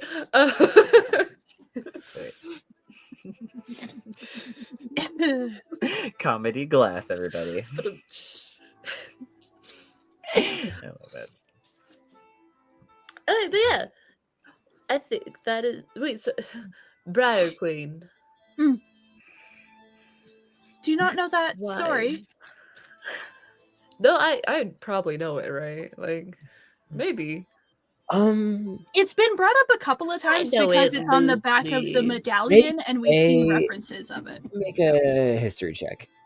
Because it's like one of those things where like it is like the boogeyman or like 19. like all the old nursery rhymes. So it depends on like what nursery rhymes your parents or pseudo parents told you. For all of us orphans here. Excuse you. I love my dad. Oh my god. I got Yeah, 19. from. We should see what Yeah, the we dad's can not Hey, the you know problem. Anyways. You know it actually funnily enough, Wax, it was one of his favorites. Aww. Checks I out. still haven't watched that one shot, you guys. What? Okay, That I has have a lot of days. Listen, I have a lot of days off this week. I'm planning on streaming reactions to finishing the session I missed and then the one shot. Do it It's All in right, the tomorrow, you won't. plans, I Good. promise. Do it Do it. tomorrow, you Talk won't. about when. I don't work tomorrow. Do it tomorrow, you won't. I won't be in chat. I will be in chat. I don't work tomorrow. I will be in chat. Tomorrow's my stream day. We'll do it together. Don't bully me. All right, fine. It's one of my favorites, though. It was really fun. Anyways, This is so good. it was so I drew good. art from that one because. Hey, good. Anyway. Plug. Go watch the past episodes on YouTube. That's where Yeah. they're all at. Yeah. Yep. That's If not you, watching it. like KJ, have not Get seen outta the past here. one shots Go that we watch have 'em. streamed for Watch 'em everybody's right now. backstories, go Watch 'em watch right them. now. Not right now, but later. Right now. Oh, Anyway, Leave. Oh yeah. Wait. What? well, so what does that have to do with anything? So I was just talking, obviously, with Finchley, as I mentioned, but both of us have different experiences with that folktale than most other people do. Most people know it as like a bedtime story to keep kids to do what their parents say, yada yada. Oh yeah. But as a performer, we took inspiration from that and did more research into it to create interesting narratives for performances. And him as the tale weaver has other background things. But the Briar Queen, essentially, from what he's told me, is known to be represented as an albino white rabbit who invites other albinos and or takes people in to turn them albino to gain power. There's a lot of mentions of consuming, which if you look back at this letter, there's multiple mentions. Duke, did you say turn them people albino? Potentially. Like- It wouldn't be the Just- first time just we've seen that. saying. I maybe saw someone who I used to know who looked a little different the last time I saw her. Which is not suspicious or I would lend to that theory at all. Well, more information's been garnered and kept, so I'm doing some more research into the Briar Queen to see if there's anything else that we can use as connections. That this is like growing up and hearing that like Robin Hood was true. Like Robin Hood was true. Wait, exactly. I met him once. You see Laura perks up and goes, "Oh, yeah, he's actually part of the vigil. He's a great What? Yeah. I was gonna He's say one- like deception check, but I'm He's one of the first time clergy there, so He's hardly ever here. He hangs out. He's mostly over in Sherwood over in Silvermore no, Forest. No, he actually hangs out in the woods around the Velvet Clasp. It's really a slime of fox as they say he is. Well, he is a fox. So I guess so. I mean, all I'm saying, from the one time I did Oh get my to meet gosh. him, he's a very suave individual outside of being just caring. Honestly, I kind of liked his bear friend more. That's fair. Lil Jon's pretty great too. He's a great conversationalist. He's a little John too. Scree, I'm an entertainer and we I've always travel. wanted to meet them. New canon. Robin Hood and the Scree's gang ready is like to the leave us. Backstreet Boys to Scree. Like, ever since you're little, you're like, this is my boy band. This is Scree. These are Absolutely. I've collected so many posters, Wait, plushies, wait. whenever I they know- could get their hands and on like- them. I've sewn my own plushies. Oh, I wish I took them with me. I didn't have the time. Oh my gosh, they better still be in the castle. Can I Wait, roll a here we go. history check to see if Lavender would know a certain band in which Duke has come across before? Please. Yeah, roll history check. Oh my god. I also have to roll a performance Wait, a check for them. certain band that Duke has come across before? What? Wait, let's see. Hey, question. When do we want to take intermission? I have to pee quite Oh, yeah. badly. I was That planning is at a 12. So 19. 12, so Okay. 5 more minutes. 19. 19? Oh, God. What band are you talking about? oh, fuck, I forget what I named them. I am looking. What band? What? What? I've come across. Wait, is this the information that got told in the session I wasn't here? No, you were No. here. It was part of your That's backstory. Part of my backstory? Yes, It was what's the your emo backstory? band that you had a band off with. Oh, that's right. Part of the one shot. Oh, Got it, my got it. God. Yes. That we absolutely It's like- demolished? Oh, Yeah. God. Tantrum. It was like either Tantrum at the Tavern or my something God. like that. Yeah, It we was kept something like like we kept doing all of the pop emo a scene. Yeah, it was like, great. references. so many one-liners of Another It was another really plug. good. Fucking fantastic. Another you haven't plug watched for the our one-shots YouTube. yet. If you haven't The watched one-shots are fun. the one shot on the stream, it hasn't been edited yet. So it starts off with doing Stardew Valley, and then it turns Yes, it into does. And to then it the turns into one-shot the one shot. Because that we did I with Duke. woke up. Ruckus so at the late. sock hop. Yep, found it. Ruckus at the Ruckus at the sock top. Ruckus at the sock hop. There it is.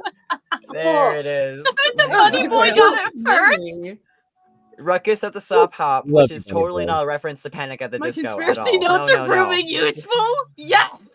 When This chat is what- takes more this notes is- than you. Another plug for the Discord. If you too want to be part of our conspiracy board. So what did you roll, Lavender? Oh, Oh my 19. God. a 19. I'm Yep. guessing that's a yes. Ruckus at Oh. the sock hop. They also Oh my rolled a God. 16, so they've made it across to LA. Oh my God. Interesting. Puddle used to get these records of Ruckus at the sock hop. Have you ever met them, They only have one. Duke? They only have Record. one. Thank and you. it has As 5 soon songs on it. soon as you say the name of the band, Duke went to take a drink and just spews This- all over the table. Oh my God. Oh my god! The Oh. Ruckus at the sock hop. Oh, Puddle loves them. Duke, I why are think it you looks cooler pretty than good all of too. us? So funny story. There was a town that we were traveling to where we set out to make a performance, which is actually the same day that my brother was taken. So I try not to think about it very often. But before the performance, It's so funny. This is a funny the story. the town that they reside in, that they were based out of way long ago, before they made a name for themselves to any degree, we went to go advertise, as we do, because that's part of my job. And they found us, me and my crew, and started, going off on how we were invading on their turf. Let's just say they lost that battle. It was a battle of words and wits, mind you, because that's what we do when you're bards. So your troop is even cooler than Ruckus at the sock hop? Yeah. We rightfully beat them. I think we need to go to your show, Duke. Can we go to That's your what show I now? keep saying. We don't have any big performances right now because half of our troop is missing. Which But is why that's I'm what out we here. All we gotta Magic. do is save the world and everyone, and then we can watch Duke perform. Oh yeah, but and then our band can perform too. I we can't be- forgot we were doing We a can open for band. Duke. Every once in a while, we do have other opening artists if we think that they're good enough. Oh, You'd Cora's have- definitely they're good, good yeah. enough. It's Yeah. you wouldn't have to Cover's impress so me, mind you. It's you have to impress my manager. Oh, Well, if we save your manager, they'd be Duke's very got a impressed. manager. My manager is back in the claps Dang it! with the rest of my troop. We need Oh, to God. feign your manager going missing so we can save them, and then they'll be impressed, and then we can perform this opening. band. And Dosha's not all that hard to impress. You just have to actually be good. That might be a problem. So as you all delve into planning on how you're going to convince Duke's manager that to open for them, that's where we'll take our break. Right. All right, everyone goes to food. everyone All right. goes to get food, and Go. we will return in 10 minutes. All right, See you in a season. bit.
So here, so ready.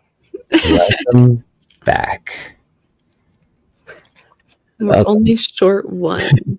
Our only short one, which unfortunately was the person I was gonna come back and start with.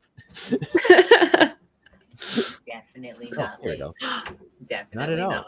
And it's not because the microwave takes about 2 minutes longer than No, it should every time you make ramen real fast. Hold on, I don't make this.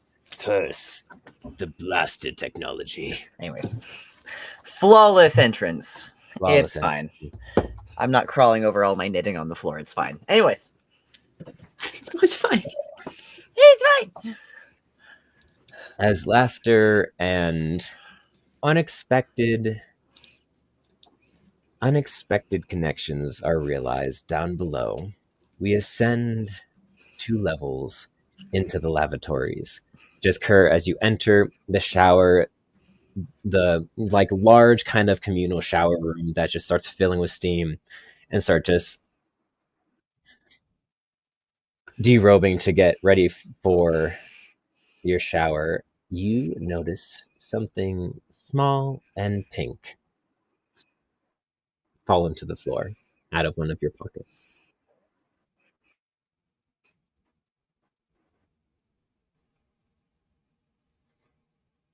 Oh no. The Alpine Pies has infected another. Over here.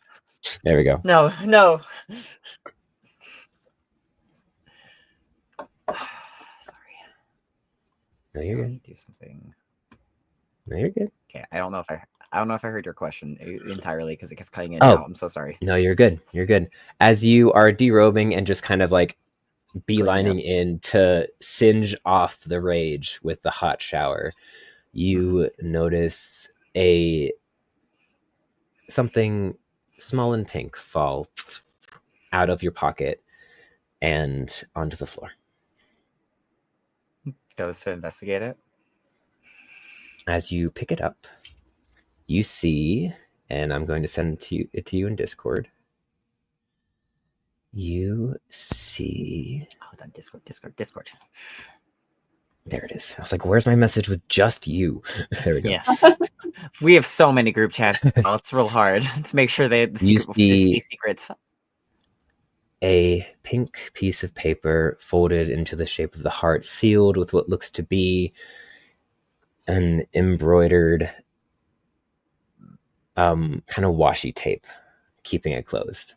The heart itself seems to be speckled with stars and planets and kind of swirls like the cosmos. Y'all, this is so fucking cute. Anyways,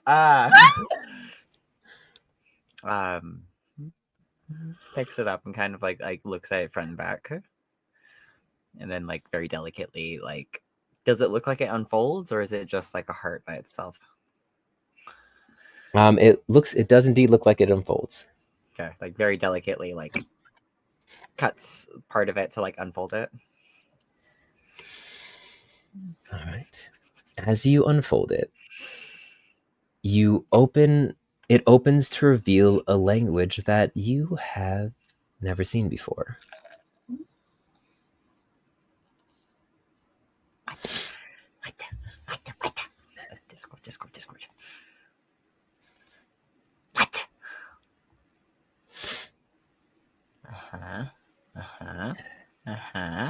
And let me scroll through my notes one sec.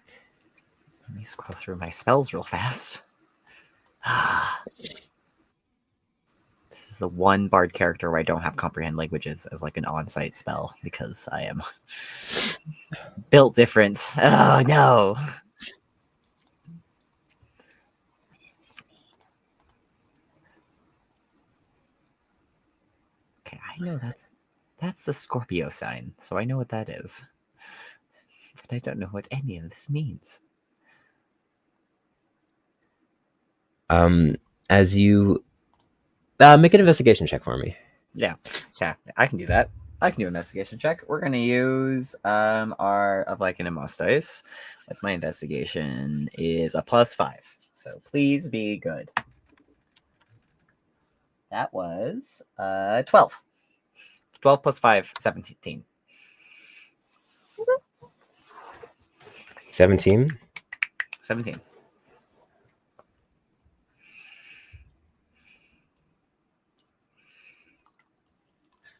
What does it mean? So, as you look and kind of turn the pages over in your hand, a familiar scent wafts into your nose. And you notice at the bottom this. More. Secrets. Ah, a code. Aha, a code.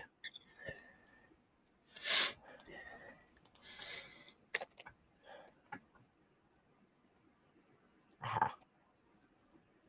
You feel as the steam starts kind of enveloping around. The anger subsides a little bit.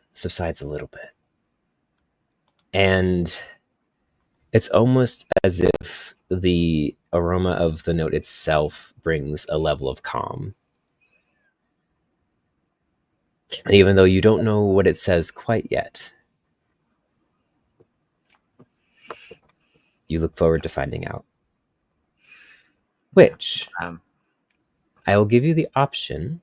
If you wish to decode it yourself, you may. I do want to decode it myself. Okay, but like Kerr just like stands there like looking at it for a moment and like just front and back. And just like touches it to his lips and then sets it down to go shower. And I'm going to decode it for a couple of minutes so that other people can be doing stuff. So he'll like be showering and doing things for like another 5 minutes and then rejoin probably the party at that point after that. Okay. All right. So you shower and head back to the room to slowly decode the note you found. Zatar, just letting you know, you muted the music yourself, so I can't unmute it. Right. Well, there was music there for everyone. Apologies. It was very tone setting. How adorable was the music? Just give us on a scale of 1 to 10. Very adorable, or it was adorable. I mean, it was our classic like something intimate is happening music. And we can add that in post. We can add it in post. It's fine. Add it in post. Add it in post. That's not how this works. As we return down below, you go. Laura goes, yeah. So for the Colosseum, do you typically, like, if you're going in as a group, you kind of either can write all of your names individually or have like a group name. You could technically write that you're part of the vigil, but you're not all part of the vigil. What was the name we came up with? Okay, well, we have there's Half Heathers, there's Heroes of the Hunt, which I really like. So we've got Troop of the Shadows, Trackers of the Lost, which I think is really cool. We got Cursed Critters, which is also very fun. Book Trackers, Hardly Knowers, Worm Warriors. That's another one that's very up there. Or other like reverse that Warriors of Worm, which I think he would like. We got Arachnid's Bane, because you know how we kill like all the spider creatures. Heroes of the Hunt. We have Chicken Chasers, which is very fun on its own. We got Tougher Scufflers, which is one of my favorites personally. The 4 Crittermen of the Apocalypse, which is like we'll adjust it so that Laura can be a part of it. I'll keep going. We have Breakers of the Chain. We got Simply Outcast, just as the word. We can claim that, put trademark on it. Don't know how well that will go. We got Alpine Knittingham, which is it's written here. It's something we could do. Hydrated Heroes. I don't know why I put that down, but it's there. Maple Darkness, kind of like maple syrup, but like darkness. Because but also traumatized. Yeah. Let's see. There was one that we thought of last session when you weren't here that I don't remember, and I don't know if anyone wrote it down. I believe it's written down in the chat. Kerr actually walks up at this point. and like just like comes on and like slumps on to like Lav and Scree. What about the paw thorns? Mess with us, you get a paw full of thorns. Hydrate. Oh, and also let me like do this actually.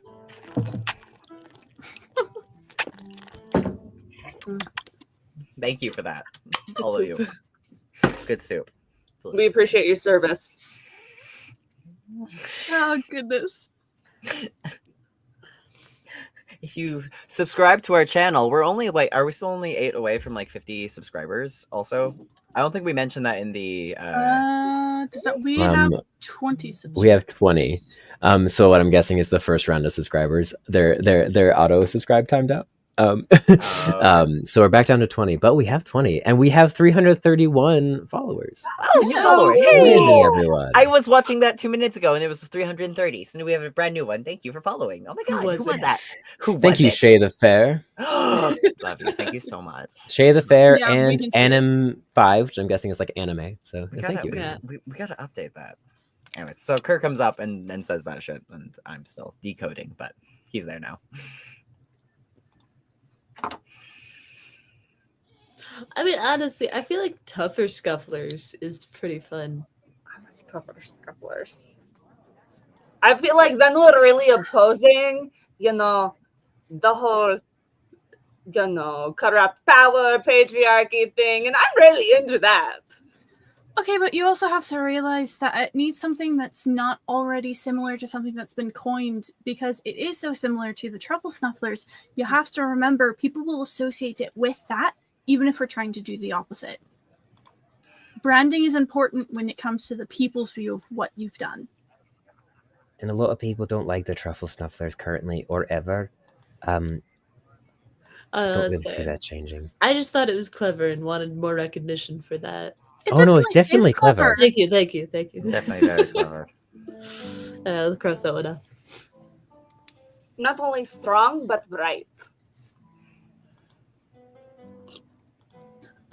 What are the ones, Scree, that you like the most from that list?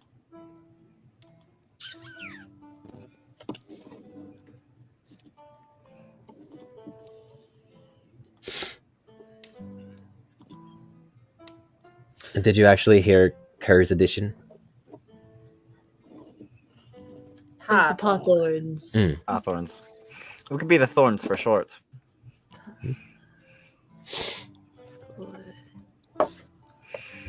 I mean, Laura calls me a thorn in their side all the time. Seems like that's what we keep doing. Kerr sits down, wolfs down, like whatever is on the table, by the way, or like whatever people have grabbed and kind of been like picking at, he kind of just like steals someone's plate and just like hawks it down. And then like looks around to whoever is like potentially serving drinks or not, and just like waves them over for like something very strong in liquor.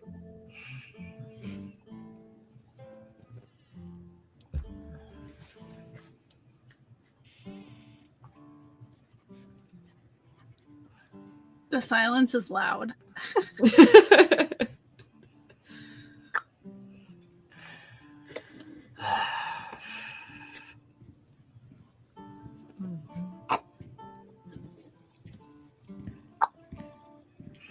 Someone walks by. They're talking about Aragorn. How he's hot. It's the same guys. Same guys from the library, and Duke is just like, oh my god. Very in-depth discussion. About what time of the day is it now? It's probably about midday now. Like 12, like noon, maybe a little past noon, 1-ish. We had a very eventful morning. Yeah. My biggest recommendation when it comes to figuring out a name, if it sounds silly, it's probably not the best idea, especially because of the goals that this group wants to have. It's got to be something that's more serious, and it's got to be something that stands out on its own. Scree starts crossing out names. Yeah. If people are going to take us serious, the name has to reflect that. I see. but something that matches all of us, not just certain of us. All of us. And I don't know about the shadow ones. I don't know if Duke's ready to take on the responsibility of like leading the group yet. You'll get there. You'll get there. Oh, that's true. That's true. When was your conversation about me leading any of this? I think that's with the Exactly. Alpine Knittingham one. Yeah, like Troop of Shadows. Yeah. Mm. What's your favorite so far, Spree? I really like Worms Warriors, but that might be a little too specific to me. He Well, is a mighty we fine did- beast. we were talking. Worm is actually royalty, so like that's pretty cool. I also really like something to do with like Bane. Like I put Arachnid's Bane because we were like killing Briar- spiders. Briar's Bane. Briar's Bane. Actually, that's not bad. Kerr and Lav say it at the same time because I kind was of- literally about to say that. I kind of like that one, actually. Wait, that slaps! What about you? Oh my god. Did we Zatara. just? Zatara renaming a group we're gonna find in the future from Briar's Bane to something else.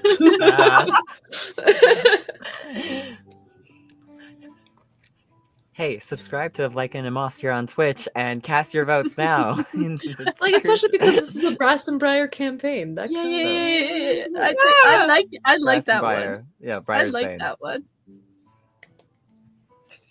Let me just pen that down.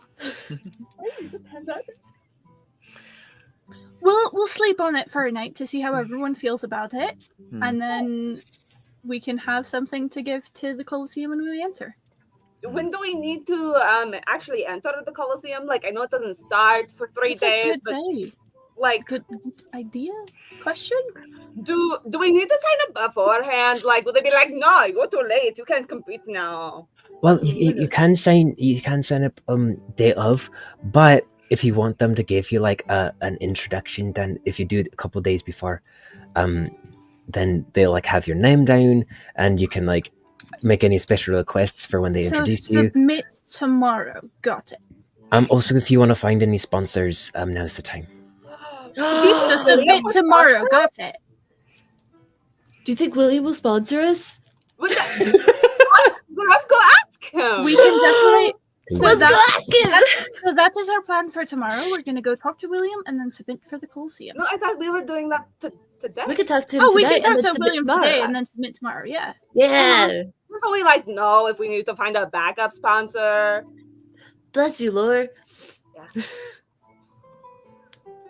Sorry, I'm coming down with some. I think That's okay. It I need to happens drink all some. of us. I need to drink some more. Definitely not medication. Definitely. Just kind of waves her hand over her drink, and some it just sparkles for a second. You're not allergic to anyone here, are you? Scree looks over at a certain dog. Irritated, yes. Allergic, no. Oh, yeah, cool. You see, Odie's just still sliding another pit of food onto Laura's plate, and then just like quickly pulls back her hand and looks away. I think like as Duke has noticed Odie doing that, as soon as Kerr sat down, Duke tried to make eye contact and would like, because Kerr at the moment is wolfing down more than Laura is, and is like subtly hinting towards, give it to him. Just grabs the cream puff and chucks it at All Kerr. right. And then sure. Sorry, rather I'm sure. not very sneaky. That's Oh. right, Tom. It hits Kerr on the side of the ear. He like turns and if it hits the floor, he turns and sees it and picks it up and like scarfs it down. Okay. That probably wasn't the smartest thing. They could probably fuck me up pretty good, huh? Hey, language. Oh, sorry. Yeah, you can only start swearing when you hit a certain age. Oh, only when you Oh. hit a certain age. How How was old are that? you? I'm Existential questions. like I like 13, 14 seasons. You're not allowed to start swearing like that till you've hit at least 17 seasons. Aw, balls. You mean bollocks. It's Them's the rules. is that less sweary than balls? I think so. Is balls a swear? It And- can be. She just picks up her flail. No, it depends on the context in which you're saying the words. If Yeah. it's Am I balls is in, like, murdering a people with a flail. swear? With balls? Definitely. Your name's now profanity. That's so metal. I love it. Good. Laura, you need to get some sleep. We need to go get talk to William. Who's William now?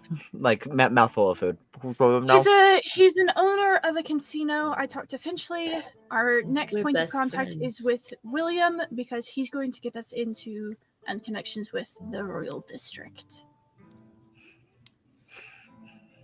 I'm sorry. I still don't. think Worm can get us in pretty well, but I just want to see Scurry gamble. Oh, by the way, Scurry, I have secrets.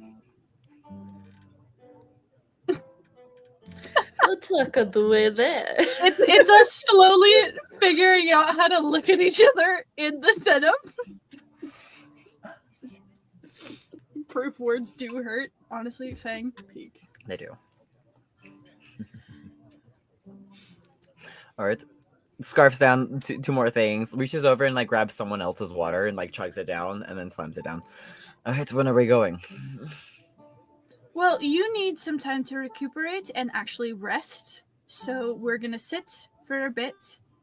Let everyone who trained recuperate. I'm gonna do some more studying and we can head out in say 15, 20 minutes. I'm the last one who was trading, and I say I'm good to fucking go. So let's go. Stands I'm up. studying. Oh, you can walk on the way, can't you, Bookworm? Sorry that one of us is trying to get information. One of us already has a lot of information, don't we? Screw kind of leans in over to Lavender. Mom and Dad are fighting again. I don't want to be a child of the waters.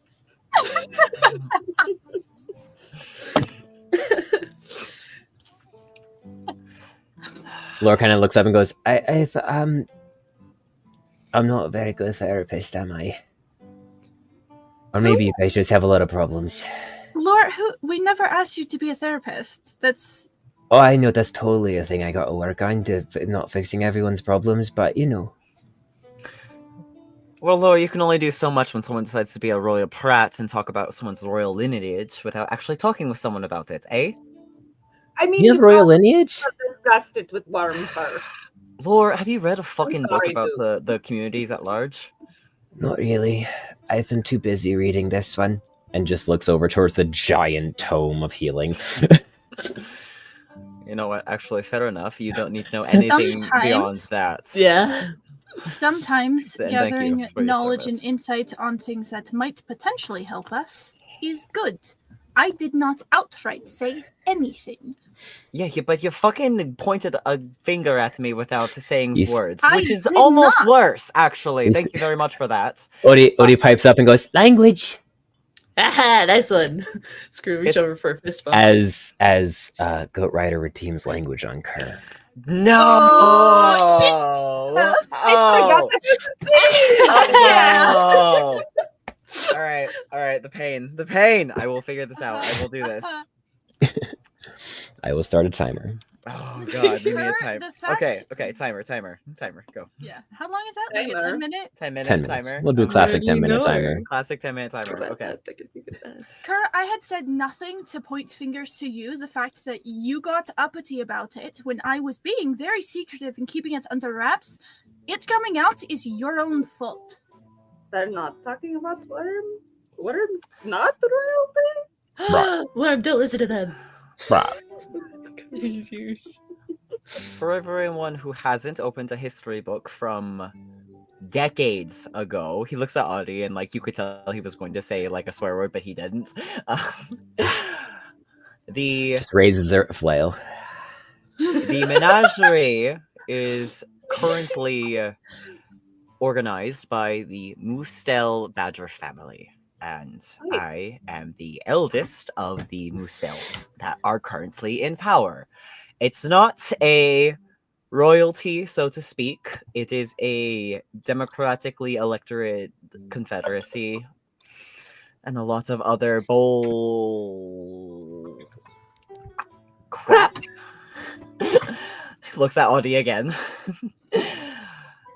And it is, by all intents and purposes, a group elected authority. But to the outside forces and to keep up with the times, it is, by all intents and purposes, somewhat a royalty.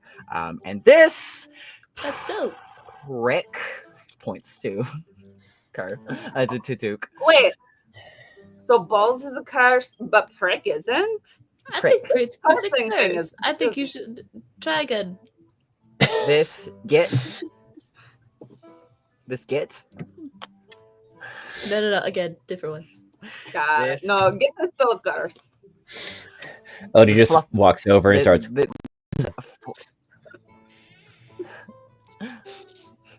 Kerr starts giving like a single brown glass to Odie every time that they almost swear. This fluffball I'll allow it. found That out was like somehow, nasty. and Oh, because I opened a book and read. You watched me do it. you They didn't do read a lot. you didn't frickin' another glass tell me instead of talking about it to Hector. What the actual? First of all, for your own information, Hector and most of the higher ups here already know. So I didn't reveal anything to anyone who didn't know it. The way I phrased it, no one else here had any idea that that's what I was talking about. Hector already knows. I was looking at their options. Sorry for trying to be helpful, Kerr. I am so glad my birthright that I never asked for and never told you about was so useful to you, Duke. I am so glad that you asked me about it before going to anyone else. It's very kind and considerate of you. It's not like everyone in my life has always used my name as a mark against me for being someone who was better than them. Thank you so much. Well, Slams guess down what? and then walks don't away. need it. Kurt in here. He walked away.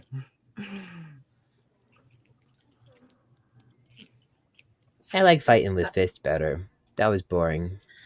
Yeah, I'm gonna go chase him.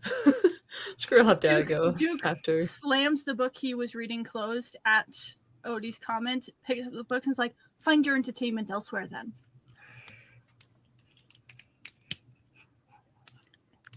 Odie got like 20 brown glass during the course of that conversation. Yup. And let me know when the timer runs out. Kurt doesn't go far. He just goes and like walks outside basically and just. I What think Duke is exhausted. probably going to wander up to Finchley's room because it's the first thing that popped in his head for a location, and just sit and try to study and ignore that conversation that just happened. You just walked off with Lore's book? No, mine. Oh, okay. So, oh, for Lore. Wait, I wasn't done with That's that. great.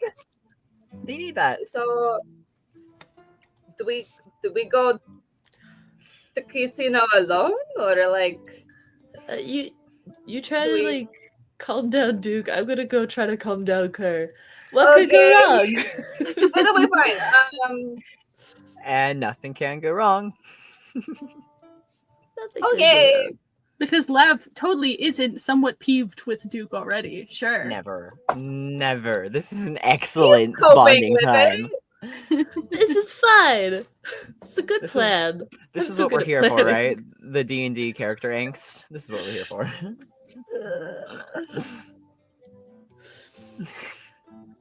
Well, screw go.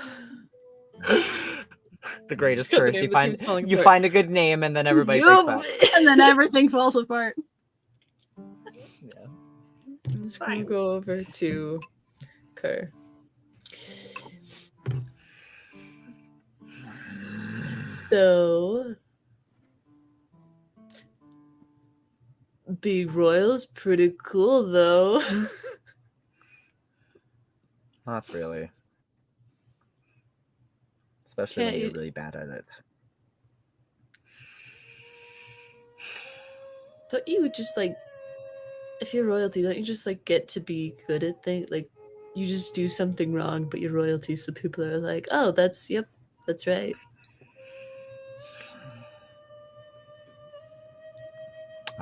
In the Pratt circles, is Pratt an okay word?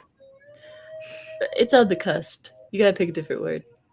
On the privileged circuit, yeah, they're people kind of will let you just get away with anything because they want to know you so that they can use you later. Like politicians. Exactly. Politicians is a bad word, actually. Oh shoot. Yeah. On the other side of it, it's hard to be real with friends and people because they assume you have it easy, and you do, kind of, but also don't have it easy because you have obligations or some type of shiitake. He sees like a group of like Heather's vigils in newer bubbles like walking by. Shiitake. You're supposed to be an example, which means you have to be good all the time, and I'm not. Takes That off his sounds glasses. kind of impossible if I'm being honest with you. What's impossible? Being good all the time. Are you kidding? Yeah. Somehow my mother manages it. She was born perfect, apparently. So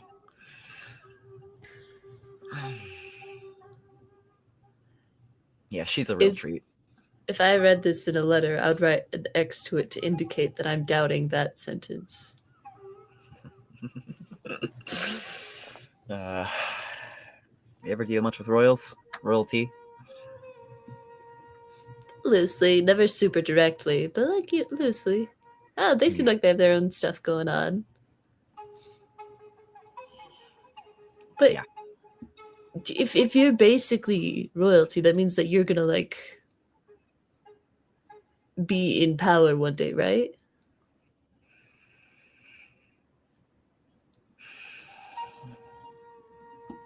It's probably all I'm good for.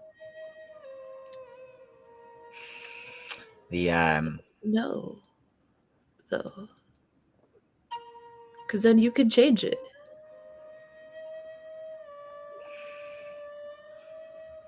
Right?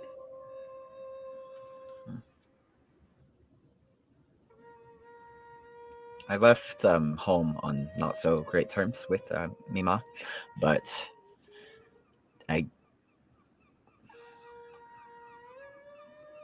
wouldn't leave my my younger siblings, my younger next brother, to take over because I don't think he wants to, and I don't want him to have to. But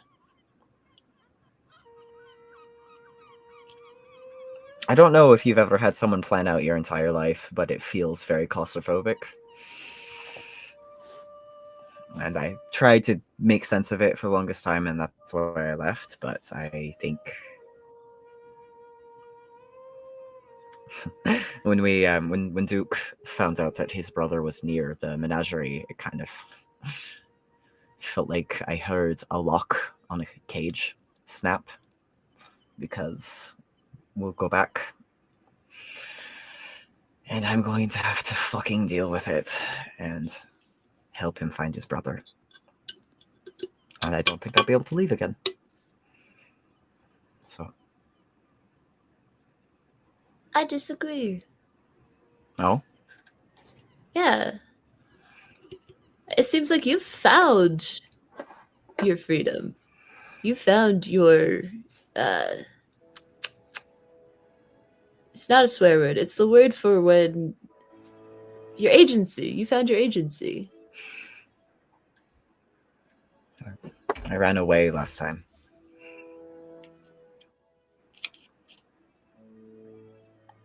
From Yeah. It's more than running away from my my mom last time. It was the riddle also fell through, and I just left.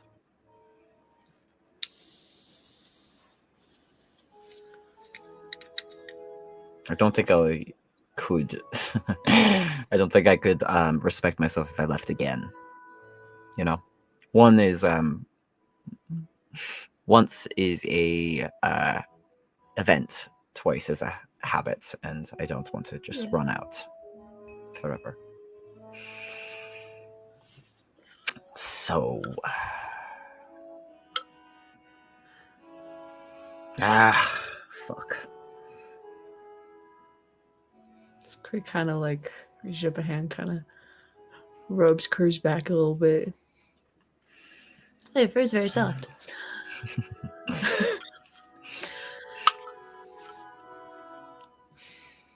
Thanks, Tiny. This isn't really something that gets fixed. It's just... Well,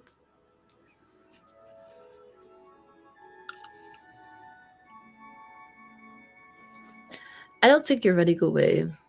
At least not this first time. It looks like that, for sure. But I think this has served a purpose way more than just running away, than just escaping responsibilities. You've grown a lot, even the little bit that I've known you. Oh, yeah, I have. Yeah, you've grown a lot. You've accomplished a lot. This had purpose. Mm-hmm. This isn't just an escape. This is active growth. You're changing as a person. This isn't about one act that makes you a good or bad royal person. I don't know what your official term was. I forgot it. It was too big of a word. But rather, this has been a core piece of you, something that I think needed to happen. And if it needs to happen again, so be it. But this isn't abandonment. From what it sounds like, you don't want to abandon your siblings. So I don't think you're going to. Yeah.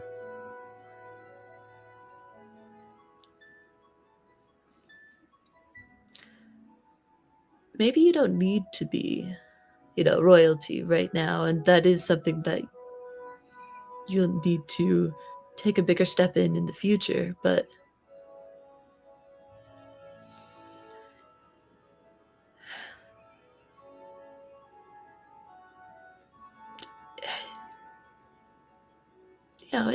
it's a part of you. It's not something that you left behind, that you ran from. It was nice to be free of it for a minute. It doesn't help when I walk around announcing myself everywhere I go, though. Kirian Tadaris Mustel, oldest son.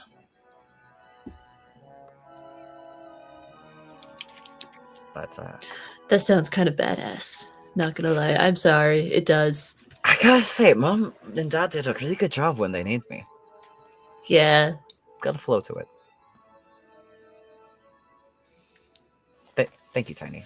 Just like scratches, just like scree on my ears and like on my head. Let me remove my fedora so you can do that. I imagine when you sat down, you took it off to be like, we're in serious mode. Probably. The fedora kind of pops in and out of existence when we remember it's there. Pops in and out canon. It's fine.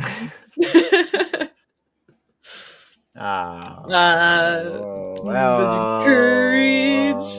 But yeah. Just we could keep it on more down though, if you're going to be more comfortable that way. But I think it's a good part of you.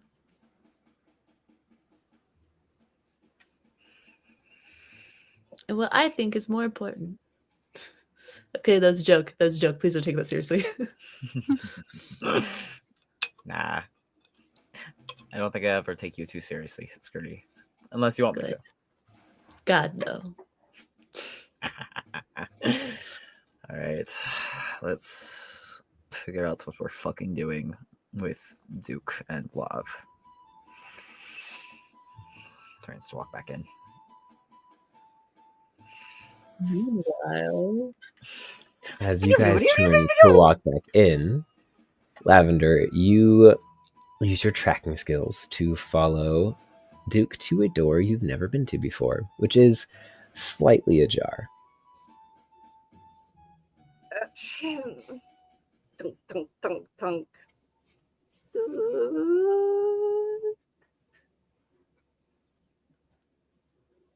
I need to get serious. There's no response. Lavender will kind of like barely even open, just enough for her to like squeeze in. So, what you studying? I already told you that at the table. But like, what you finding out? There is just radiating off of him this frustration that you can feel. It's palpable. And he just Very. closes the book that he had open and just grumbles out a sigh.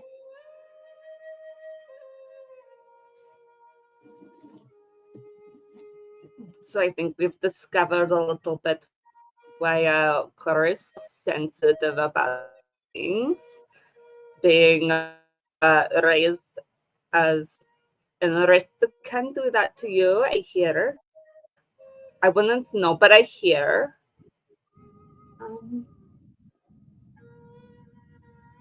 Sorry he yelled at you. Sorry you yelled at him?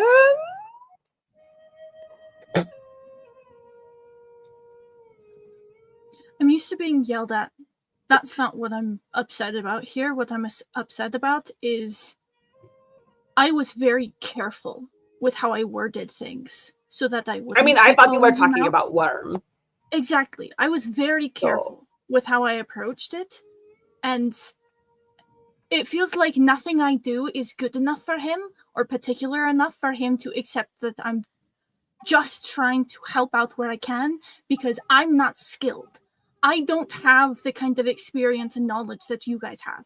I have a very particular set of skills that are not useful in any situation we've gotten ourselves in. No. Remember that time we had to jump across the gorge? We wouldn't have been able to do that without you. You've helped us out a lot, Duke.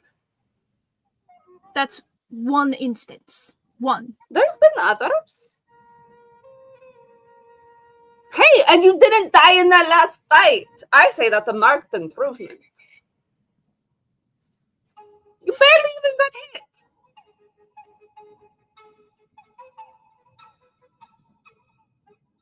I don't know. I think you sell yourself short.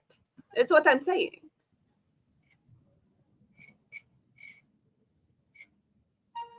I'm tired of feeling like I'm not good enough for his perception. Granted, I couldn't give a shit. It kind of sounds like you do give a shit. Just saying. You're right in some ways, yes, because I'm a performer. Half of what I do and how I act and how I go about presenting myself is based on how other people perceive me and how they receive what I'm doing. So that little thing that is what I do for a job, for a living, is just ingrained in me now. So yes, there's part of me who is struggling to comprehend and work out the amount of whatever I'm getting from Kerr, but the selfish side of me and the part that is loudest doesn't give a shit what he thinks about me, because at least I'm trying to actively get towards a goal, because at least I have one. Everything he's talked about, sure, he's helped with a lot of things. I won't deny that. But he's here for the ride. He's never given a specific goal that he's here for. I'm actively working my tail off to try and better myself and learn and grow so that I can help get my brother back and figure out what the hell is going on. And I feel like I'm not getting the same energy back from Kerr when I'm trying to actively improve. And I'm Kerr's tired investment of does it. seem different, for sure. He clearly does not have the same stakes that the others such as yourself have in our quests, at least currently. But maybe, I don't know, I feel like we've all been keeping secrets. I feel like we've all been keeping secrets from each other. Come on, Duke! Oh, grab Duke by the hand. And lead back to the table. God. Throw dice down on table. So we're all What? playing secrets now. Oh, no. God. Not Oh, the game. no. That's such a good time. Introduced to me What used a against throwback. Oh, God. Ruby, that's so clever. Oh, my God. For those of All you right. who haven't watched episode 1, go Episode back and 1. come back. Duke introduced a game that him and his circus troupe would play when they had downtime called Secrets, where it's essentially kind of, depending on how you play it, can be like Briar's dice, but when he introduced it, you take 1d6 and whoever rolls the highest has to tell a secret. I thought it was rolled below it. It's the So you highest. lost. Rolled It's the the highest. highest? All right. Oh. Highest. All right. I actually want to use this dice. Okay. You all still see that Laura is still just at the table reading. Oh, no. That's Interesting. Laura's part of the Fine. crew now. They're coming to the Coliseum with us. They can participate. And Laura's about to hear a Lab lot will, of like- tea is what's about to happen. yup. Lab will actually push a dice to Laura as well. Give Being me part of the the group, being dice. part of the secrets. I can't get it out of the stupid container. Come on. Come Right, on. yeah. So Come Lab on. runs up and like pulls Duke and like pulls out the dice and like we're playing secrets. I love that game. God. And Kerr's like, We're done. fucking why not? Let's go for it. I wrote the one. I got a 6. Great secret. Great secret. I also got a Secret 6. Huff. Rollies. Hey, Laura, what did you roll? Well, how about we both share a secret? I got a 5. No, rollies. It's parts of the game, I also- Kerr. Follow the rules. Well, I have to participate. That's part of the crew now, Laura. Oh, okay. Pulls out this Laura little gets- metal dice and just throws it and goes, "I got a 4." All right, one more, Alright, one Kerr, more, one more time, one more rollies. rolling, one more time, one more I got time. a 2. 6. So you go. Duke is actively staring at the table and not looking at anyone. Lab will push a cup of tea to Duke. Slowly start sipping it. I recognize that frog in the mines. It The one we saved from spiders? was... He wasn't one of your past lovers, was he? Oh, fuck no, I have better things than that. What the fuck? Oh, good. I would have been Listen, concerned about your listen. judgment. Listen, wait. I may at times be desperate, but I'm never that desperate. No. The mines where we freed a bunch of people. No. No, the last mines with all of No, the spider when we were with mines. Callie. Okay, Yeah. cool. The day I left home, I went adventuring with my younger sister and my band, my friends, and we ran into that fucking frog and a different monster Swear. that it was Odie, cover your ears. gives Odie like a blue glass, actually, not even a brown one this time, a blue glass. He's like, That'll show me up for a while. you all hear a little ding-a-ling-a-ling, and Odie's ears perk up and goes, I gotta go, class. Bye. Bye.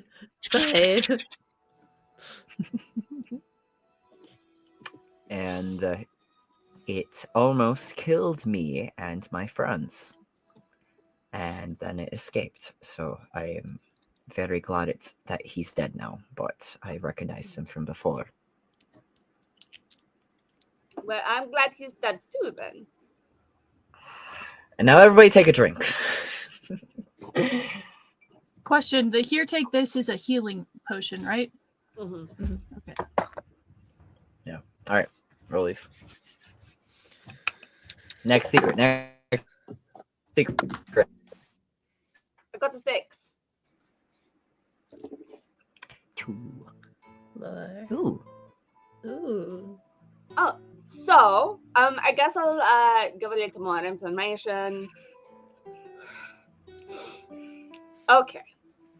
So I mentioned someone I knew that we saw that was maybe turning a little albino. That was my sister Cobble. So I saw Cobble, which I guess Scree was there too. But yeah, that was my sister.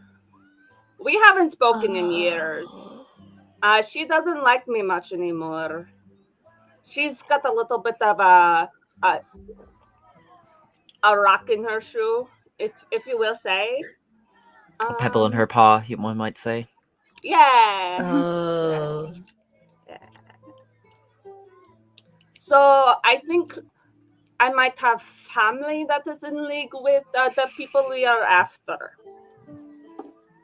That's my secret. Good one. Holy shit. Like cheers is her mug and then drinks it again.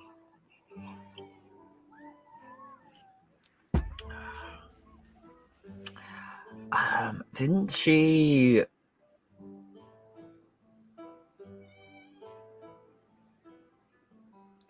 I swear we saw her outside of when we found the frog in the cage before. Your friend, Puddles.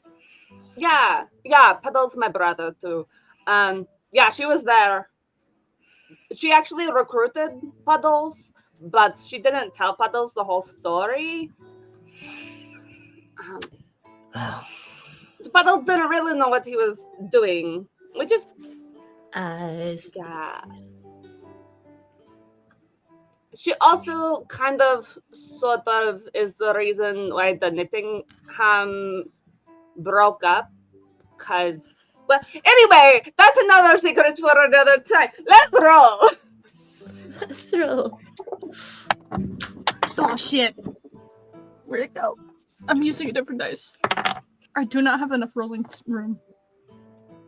That's great. Lore didn't roll yet. Aha!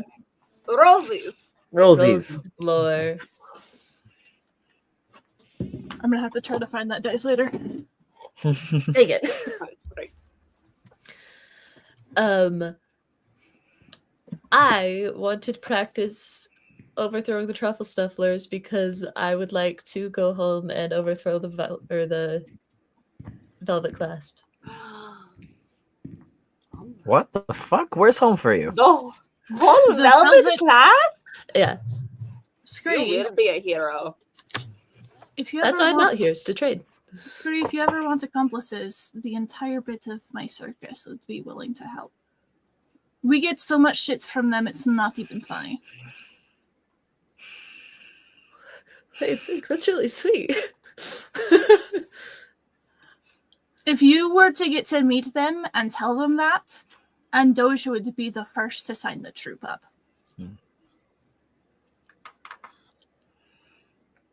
Shit.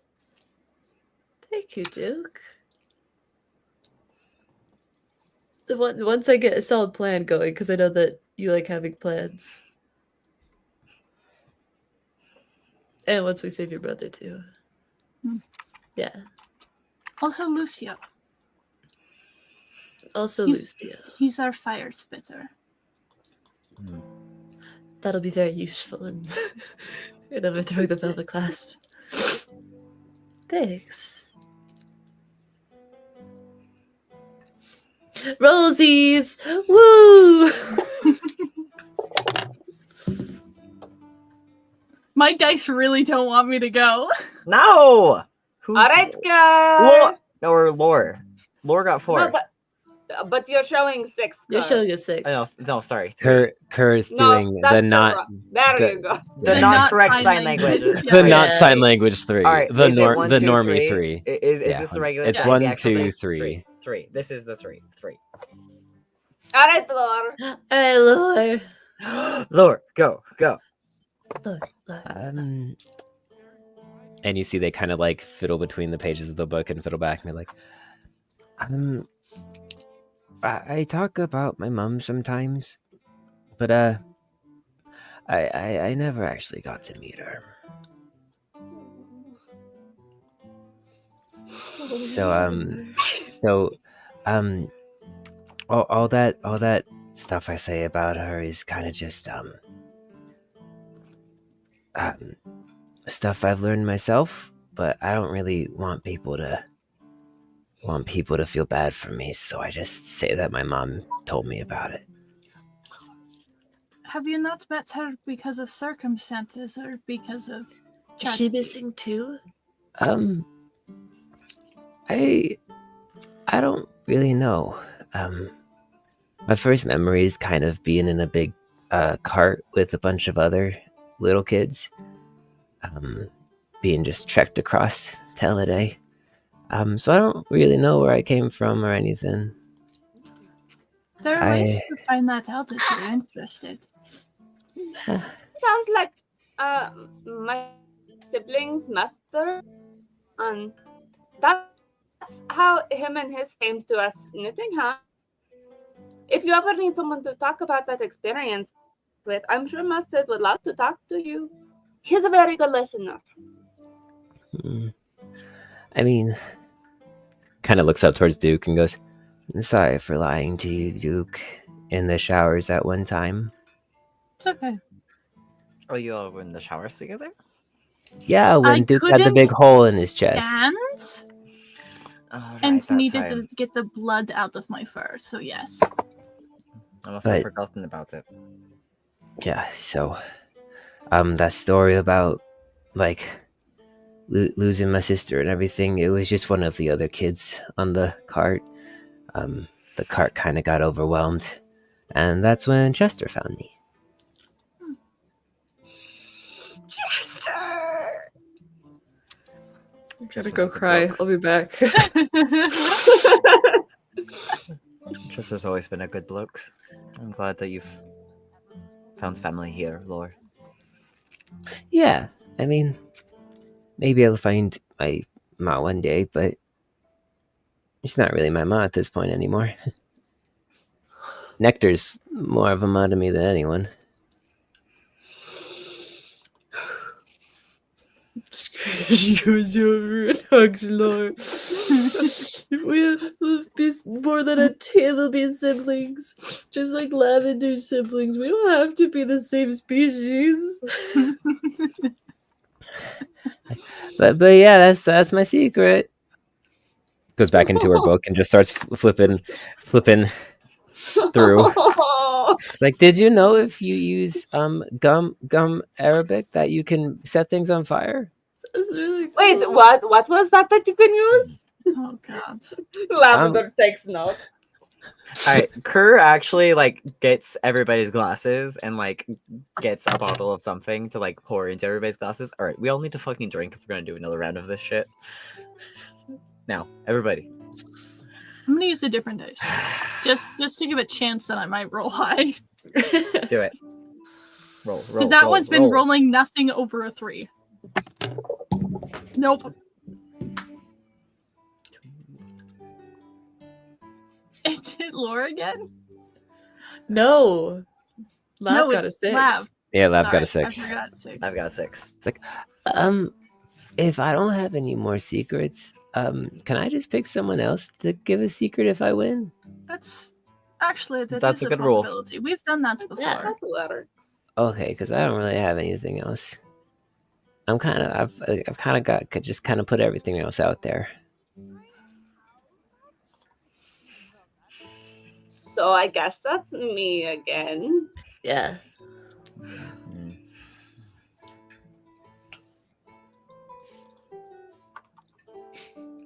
So I guess.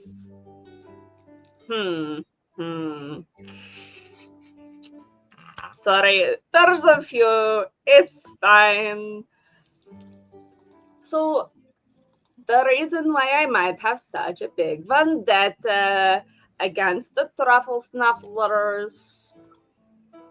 Well, there was this one time when, all of us Knittinghams were living in an alleyway, and Potts was doing his busking, and the truffle snufflers arrested him, and they beat him up, and we had to break him out of jail. So I hate the truffle snufflers, and they should go die. Scree poetry snaps.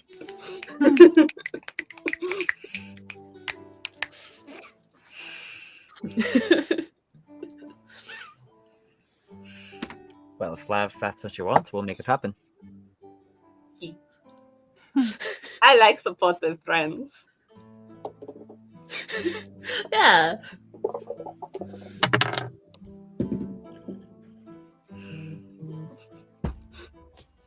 This is not what I intended to happen with this game, but okay, since we're sharing. I mean, the lore already established if you've run out of secrets that you care to share, you can always pass it along. That's true. No, if you've run out of secrets to share. Although I am enjoying your juicy secrets very much, Stripes. So, I don't remember my biological parents at all. My childhood, like real young little cub, is very fuzzy. I remember running through the woods and then being in the city and it being very cold and wet. And then I was really hungry and I was searching through the trash. And Aspen found me and he took me to see Penelope. And that's how I joined the Knittinghams. And that's really the only family I've ever had. Maybe you and Lore have the same mom. Maybe! Lord, do you think? I mean, we are both gray, so It's a possibility. It's not how Maybe that we are works. siblings. I've never had a proper education, so I don't know that. Yeah, same. Well, kind of. Ugh. It wasn't necessary. It was. I think it's possible. Definitely possible. You know, you two do look very much alike.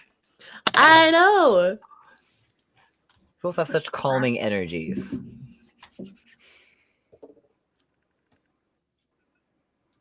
Alright, Lord. Rollies. Rollies. Lord. That's a 6 Oh, over Lore there. has 6. Oh, it's a 6. Okay. 6s and 3s are so similar. Kind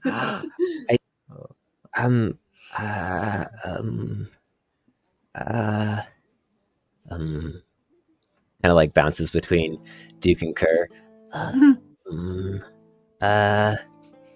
Wait, Scree. Yeah, what's up?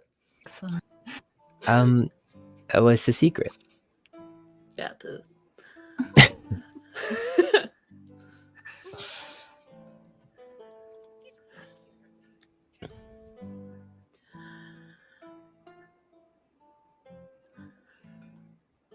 I think Kirk can be too combative in social situations, and I think that Duke takes things as though they're also as though it's said with ill intent more often than things that are said with ill intent are actually said. The fedora comes off for a second.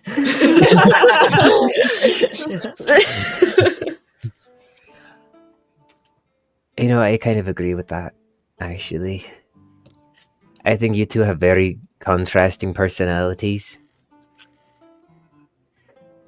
Which is why you guys kind of butt heads so much. Which is fine. But, like, you know, something to consider when hearing the other person speak. Like, are they being an asshole? Or is that just how they talk? And then it feels like you take some situations and have a disagreement, but then you make it more personal than just about the one disagreement.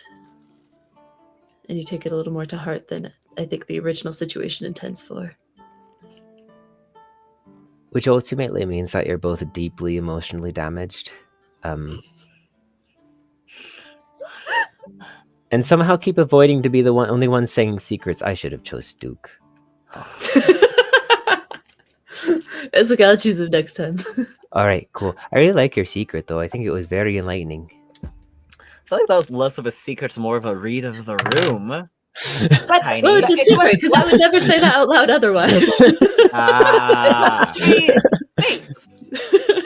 And I think that dictates it as a secret. You're lucky, And, like, you're cute. For Yeah.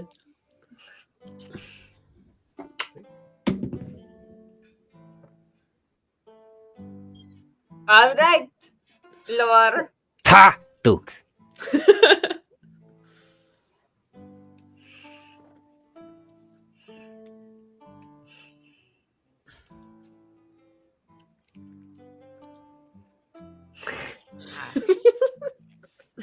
Trying to think of which one to use. Oh, There's a my few. God.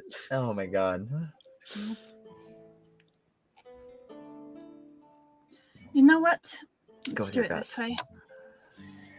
Piggybacking off of the last statement, you're right. The reason being, since I was born, I've been subject to the kinds of discrimination and racism that most people don't even have to think about because we have such a wide variety of folk. It's normal. But as soon as you find someone like me, I'm abnormal. People are scared of me. People bully me. So I've been harassed my entire life, and I've tried to make something of myself despite it. So yes, I take things more personally than they probably are meant, because for my entire life, things are meant with aggression.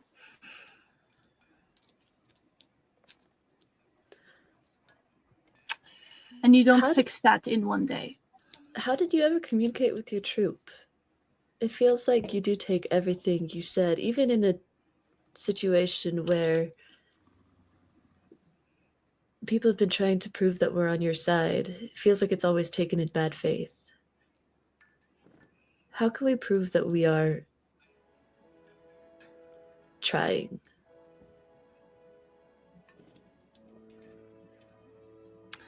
We want you here. How can we prove that?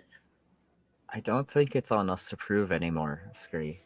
It's not. I'm not trying to be combative when I say this, but we have shown time and again that we want you to succeed, Duke. So you just need to fucking trust us. What?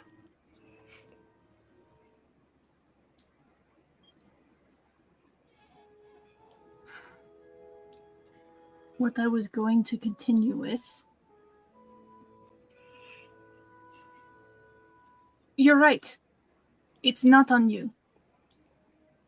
Sure, there are things that have been said or done that make it difficult. But to answer the question of how I communicate it with my troop, how that works like it does, is because all of us were outcasts from society in very specific ways that matched with each other. We felt each other's pain, and we all went through things together that most people don't have to. And it took time, lots of time, to trust each other. I've been with that troop since I was 16 seasons old.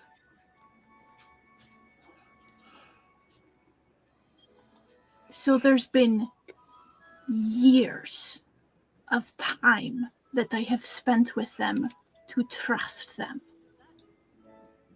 And as much as I know all of you are frustrated with the defensiveness from me and the traumatic habits that I have, how much time have we spent together? A few weeks, maybe? Yeah. That's not much time. So It's I'm been sorry. about a month and a half. That's still not very long, so I'm sorry if there's still those habits and those traits that I have. You don't have to be sorry, and we understand that you've been with your troop for much, much longer. But what's going on right now with our group isn't working.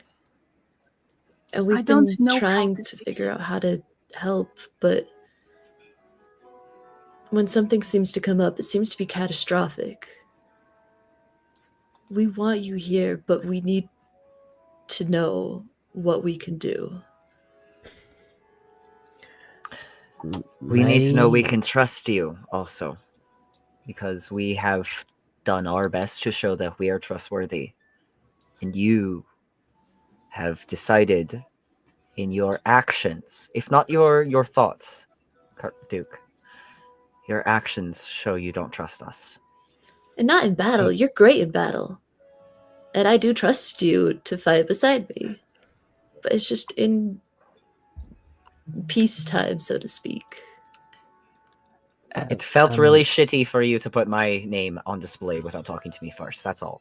Shit like that. That's why I got mad.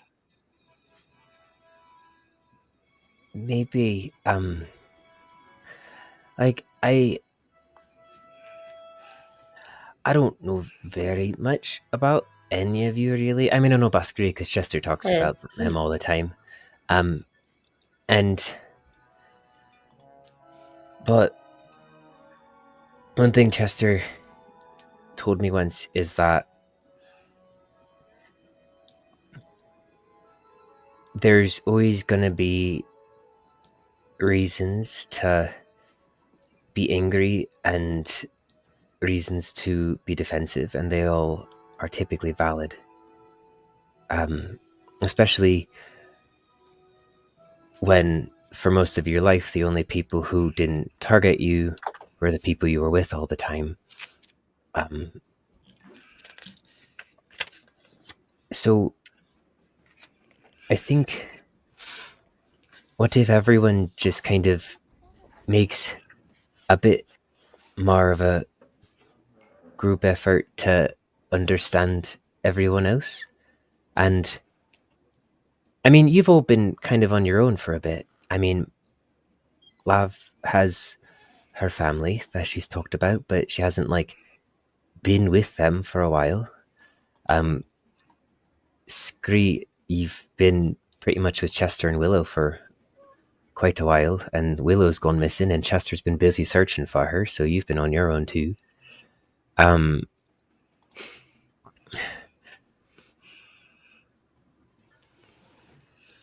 Kerr, I'm sure clearly if you enjoyed being a royal, you'd still be there, so I don't know everything about your shit. And Duke, I feel like between everyone here, you and Lav have the largest idea of what losing everything feels like. I mean, it's still there, but the most important person is gone. Which, like, I don't really know what that's like too much. But if you lead with a foot of understanding, and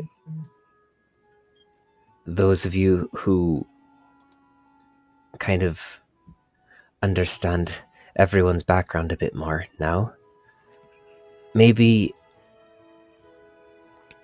you can be a bit more patient with your words And swearing. and swearing. especially when Odie's around. She already causes enough troubles. Duke, I know that a lifetime of oppression isn't fixed overnight,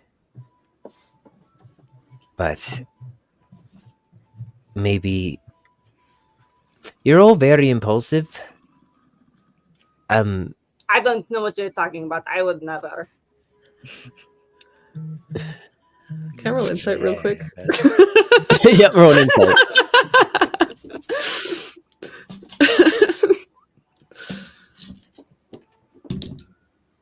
That's a 9. Oh, damn. You think that all of the Molotov cocktails you have seen Lavender throw were very planned. Oh, I believe that. Oh yeah, no, it takes planning to gather materials. So yeah. But I think what Duke's trying to get at is that they're trying to work through some of their shit, as all of you are as well. But not everyone's shit is the same pile. If that makes sense. Some of them are bigger than others, and for some people, they have tinier shovels than other folks, so it takes longer to dig themselves out of it. So I think if you all keep trying your best to reinforce that, like, you're on everyone else's side, and you lead with the foot of working as a team,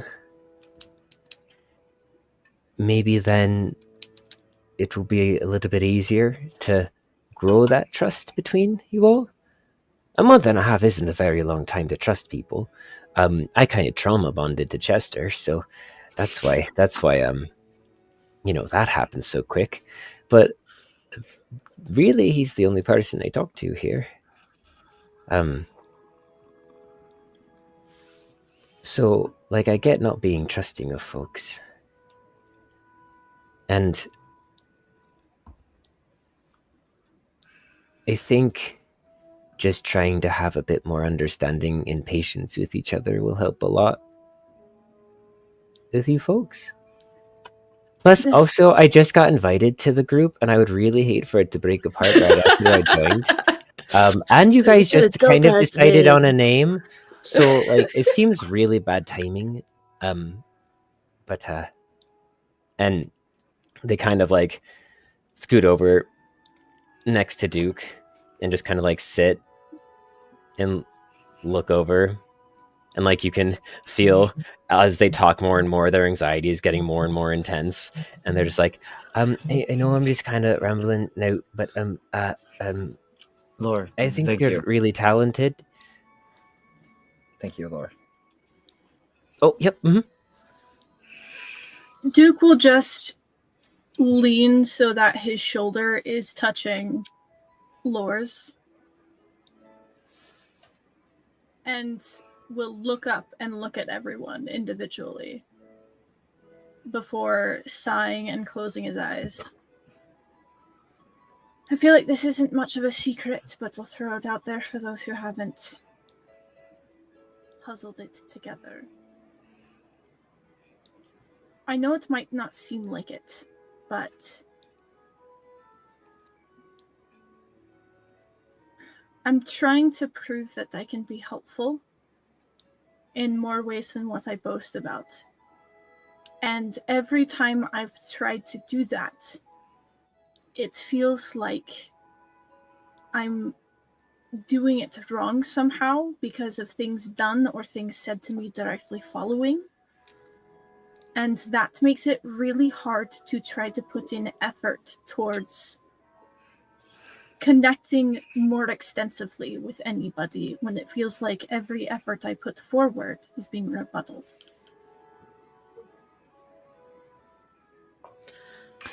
You didn't have younger siblings, right? I have 2 younger siblings. Oh, fuck. I thought you would have learned. Sometimes you just put in a lot of fucking work and no one says thank you for it. On the other hand, I think the work you've done has been very well done and very appreciated. But whenever something occurs that does, in this specific case, like hurt someone else or kind of step on a toes, you take that to mean that the entire the entire situation leading up to that is all moot and void. And I don't think that's right. I think you've been doing a ton of research, and honestly, you're one of our best networkers.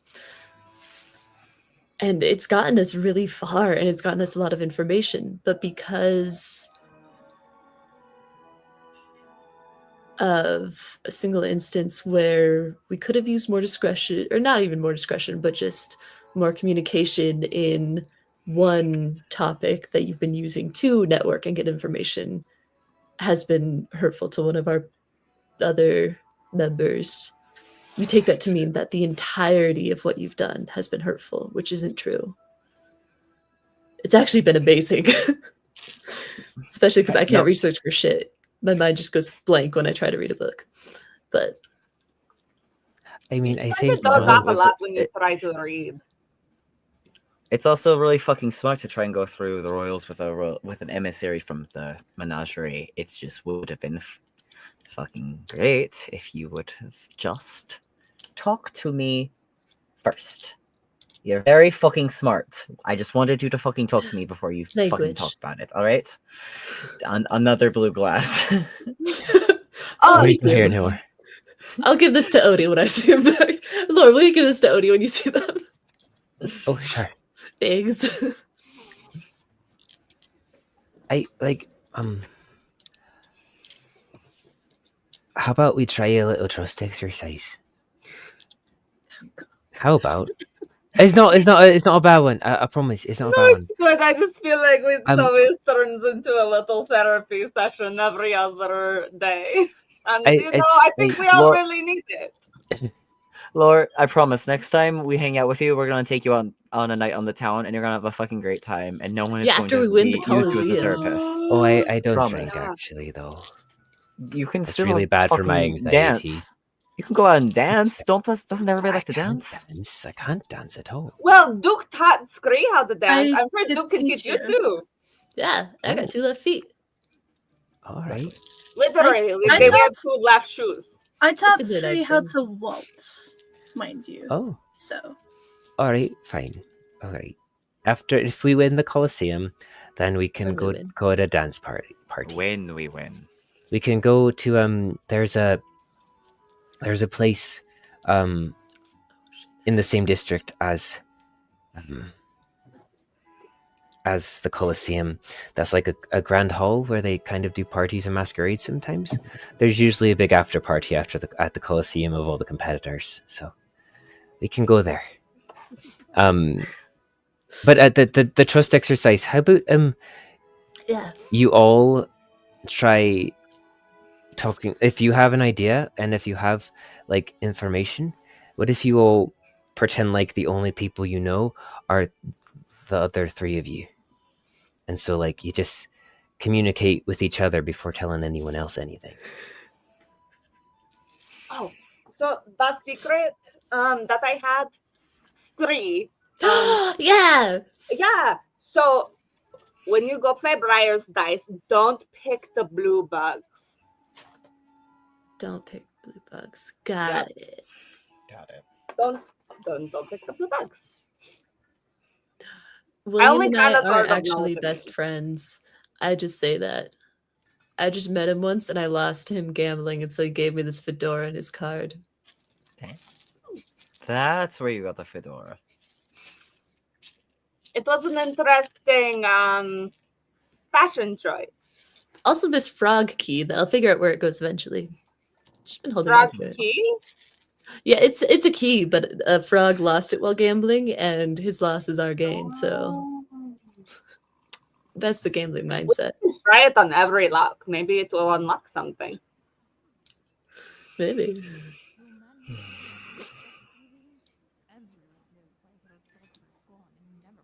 Duke. I will try not to be overly aggressive or combative in my comments. I'm not trying to do that when I'm talking to you. Sometimes I feel like you need a little bit of accountability. But I am sorry if it comes off harder than it needs to. Try sorry again. That one sounds sarcastic. It's true, it did. I'll give you this cream puff if you say it for real.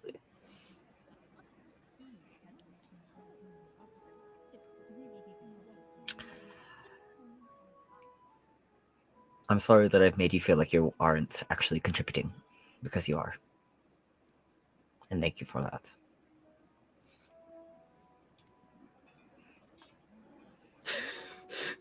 Is that the cream puff? I'm sorry.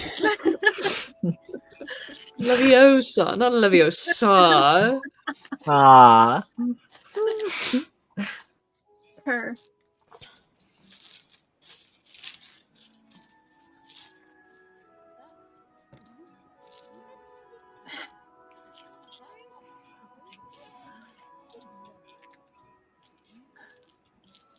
Why is it when you need words to be meaningful, they're hard to think of? Vibes.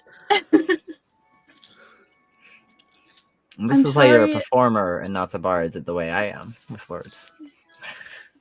I'm sorry that I get ahead of myself with what I think is going to be helpful and forget to check in.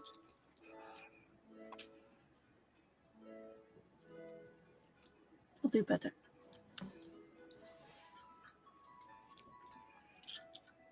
Thank you.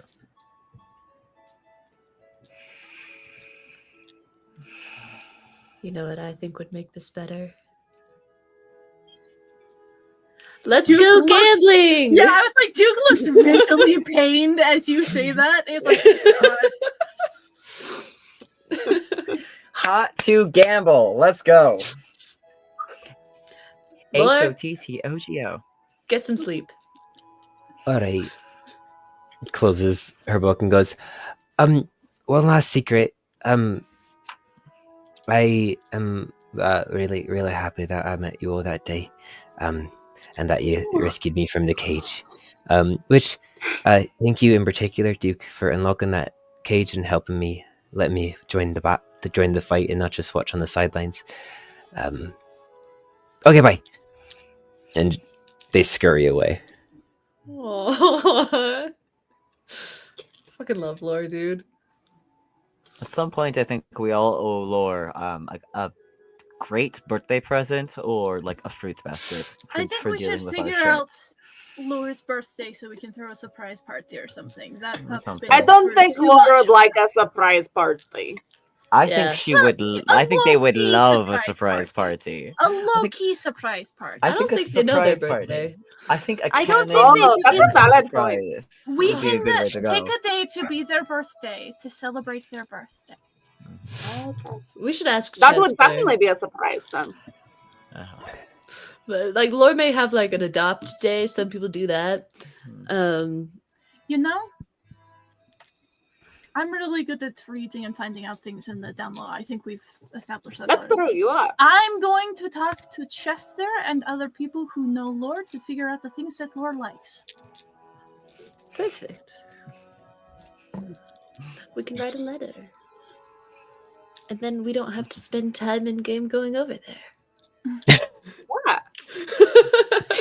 I thought that Speaking was of going obvious other that I places. would write the letter. Fair, fair. Great. And I think we kind of start heading out to go find Gambling. Whitman. Gambling. And also yeah. gamble. All right. If we happen to Would stumble upon the- you like to walk there, or would you like to take the Pithlek rail? Take the rail. What Let's is take the let's take the Pithlek? rail. Last You've time we taken it once decided before. to walk, we made a lot of side adventures happen, and that was fine. That was great. We're gonna take the fucking rail this time. Lavender is going to be picking truffle pockets as we go. All right. For So- gambling money. For the 3. Screws down. All right, I One approve. day you will fail your Which sleight Lavender of will hand inform check. her party members what she is like doing Listen. before they leave. Lav Like, is hey, already this is for wanted by the gambling. truffle snufflers. What else are they gonna do to her? It's true. That's fair. I know, right? All right. Worst case So- scenario, scary dog privileges of Kerr. Kerr can beat them up for me. Also, Lav, Kerr would you love reach- to give Lav some advantage on any of her rolls with like some of that luck feat. Absolutely. As soon as Kerr notices that's what Lav's doing, absolutely. Oh, Lavender was up front and told the party before we left the Heather's Vigil that she was going to be Yeah! doing that. They're communicating. Woo! You hear that, worm? Communicate. Scree, gain 7 green glass. Lav, lose 3 blue green glass. And Other street urchins. Thanks, Lav. That's it. You're like you're picking other. Oh, wait, I weapons, lied. what happens? Gain 12. Gain 12 green glass. And then Lav, gain 5 blue glass. Oh shit! So, Jesus. making your way to the You're on a Pithlike station, roll.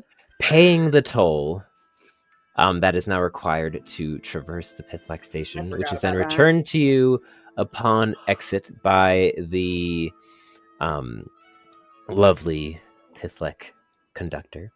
You escalate using the climbing railway up the side of the mountain city of Elmloa and into the Crook, the intellectual ring, for that is where the last Pithlike station is.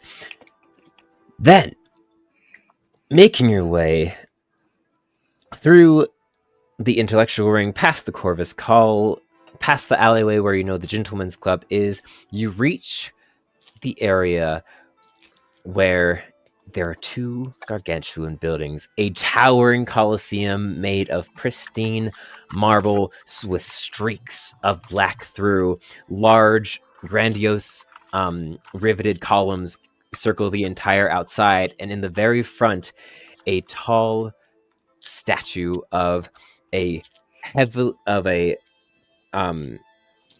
furred feline folk, a large ruffled collar, and kind of very colonial style dress with hat, and kind of standing in a very regal stance, stands outside, which you can only guess is the owner of the Lowen Coliseum, otherwise known as Lord Acton Caldwell Windham the Fourth of his own life. Is that who I think it is? Who do you think it is? A certain two-faced, adorable cat who Hmm? can also be like Satan sometimes, but is very, very cute and pretty. It's not Muta, is it? No, Muta is Heather's Vigil. Muta's No, from part of the real House of Vigil. I know. Artemis is Muta. Okay. Oh, that's Artemis right. is Okay, it. never mind. Yeah. Yeah. Mhm. You're right. I forgot about that. That's This my is bad. No, Never you're mind. good. This is a different cat. It has no connection to real life. And across from that, you see, in almost stark contrast, about 20 feet, the roadways that you're walking are about 20 feet wide at this part, 20 acorns wide. And directly across from the Colosseum, you see a jet black building with tall, peaked, shingled roof and dark green, red, and silver stained glass windows that depict this form of a rat, kind of in the same stance as the statue of the cat of the Colosseum, but in kind of a more mocking sense. As you see a giant line going into the Colosseum, as well as a giant line going into the casino, known as the Rat Pack. So, the Lowen Coliseum to your left, and the Rat Pack Casino to your right. Which one do you wish to enter first? I think we talked to William first. Gambling, right? Yeah. All right. All right. Entering in to the Coliseum, or the casino. They both start with K, and it's not Kaka. doing good for my brain today. You enter in, and you have to wait in line for about 15-20 minutes. And as you enter, it is roaring with activity. Every single table is packed to the brim. You have people being dragged out with barely anything left on them and just chucked onto the streets. That's Chad. That's Chad. That's That's Chad, Chad. the one being thrown out. You just see this long-eared rabbit being dragged out, or sorry, long-eared bunny being dragged out and thrown into the street wearing nothing but their skivvies.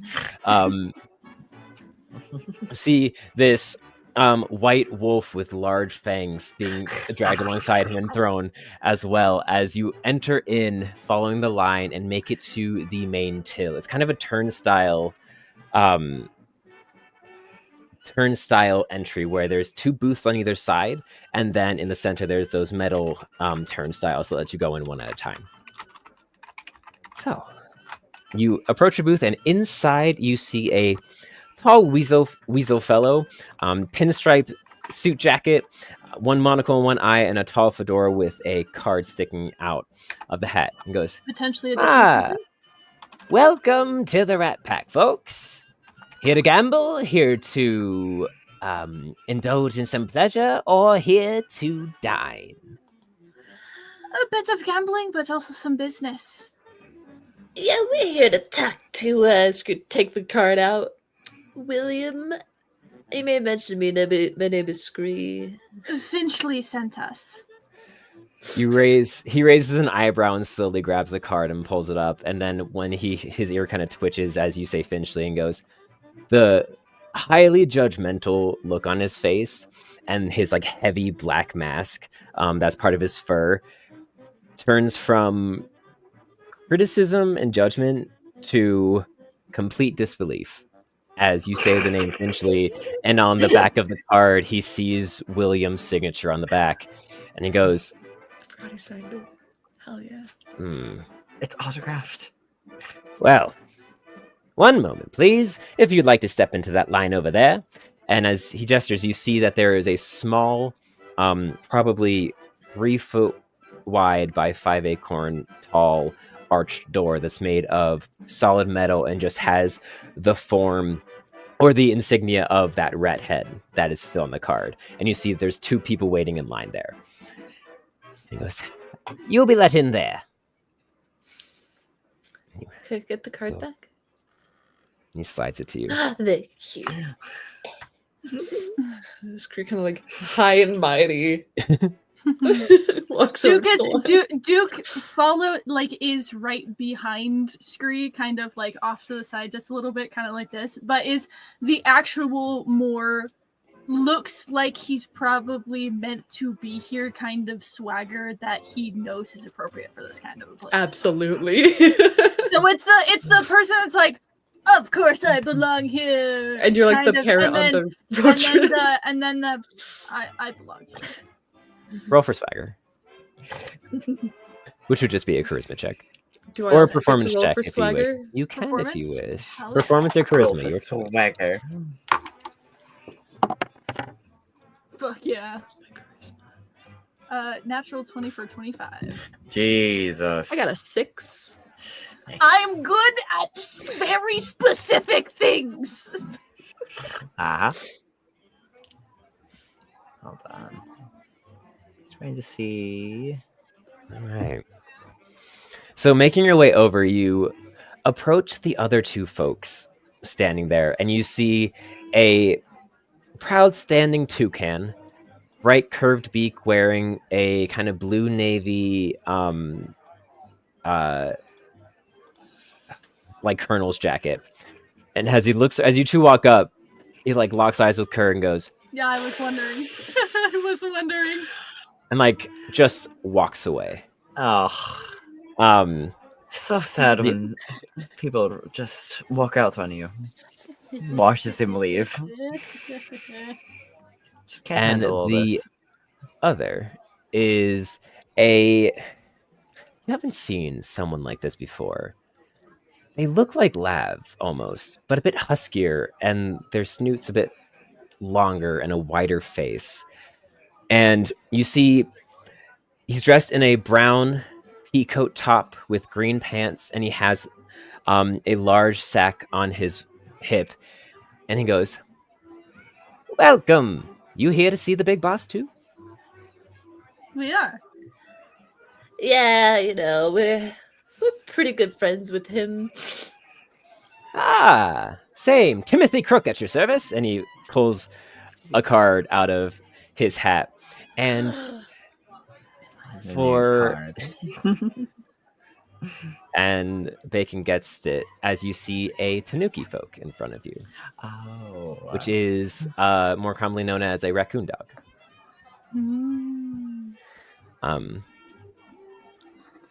Yeah. And as you grab the card, you just see a little money bag on the front that just has a raccoon mask on it. Oh Jesus. I feel like there's references here that I'm just not understanding. There's a crossing of animals that features Yeah. Tanuki as a main character, where you collect a certain kind of currency that jingle jangles, and I so would like to remind everyone that if you guess any references in the game, you gain inspiration. So Tom Nook. That's right. you know, yeah. Wait, who gets what? You. Both of you get DM inspiration, and I think Scree does too, because I think she knew. When I'm like, what the fuck are we talking about here? Animal Crossing. Kendra, have you been living underneath a rock? I have never played Animal Crossing. And I Where know were all you of during it. all of COVID? Listen. I never played it, but all of my friends have, and it That's seems fair. like a delightful. I don't have friends in person. You have to understand this. You are my only friends. Again, I'm just here to bring in the debts owed to Mr. Lovely Crumb inside. He seems a bit busy today, but I'm just. And as he's talking, the door opens, and this husky. You keep the card, okay? This kind of husky, not a husky, but husky in form figure who has a large bulb on his head, and you can see water swoosh inside back and forth as it goes. This kind of large fins on either side and orange scales line his whole body in this double-breasted, shoulder padded jacket. Goes, Master Grum will see this trio. Which you see Timothy perk up and be like, I've been here longer. He just looks at him and quickly quiets down and sits. Goes, Grum will see you now. This way. Kind of waddles. Duke will make sure that Scree is in front, but is like still directly behind. I'm sure you Sorry. meant all four of us. Yeah. I mean, I could go to the kitchen. Do some reconnaissance. As you all enter in, the chitter chatter of the world outside quiets as you enter a almost completely soundproofed chamber. The long hallway is just dark academia incarnate. Black walnut walls that are bordered up to the top with a gold trim, and it's very similar to the inside of the Gentleman's Club, but more lavish and more blacks and golds. And you just see a line of various rat folk of different ages that ends finally at a tall double door with golden handles with those same images of a rat carved inside, and above it a pristine portrait of William Grum. The fishfolk walks up and opens the door, goes, Your trio, sir. And you just hear Grum go, there's 4 of them, Quilliam. Go, you're dismissed. Thank you. And kind of brushes them away, and you enter into his lavish office. The walls are lined with books, and in the background, you see just a half circle of windows that is looking over the entirety of the casino from above. Hell yeah.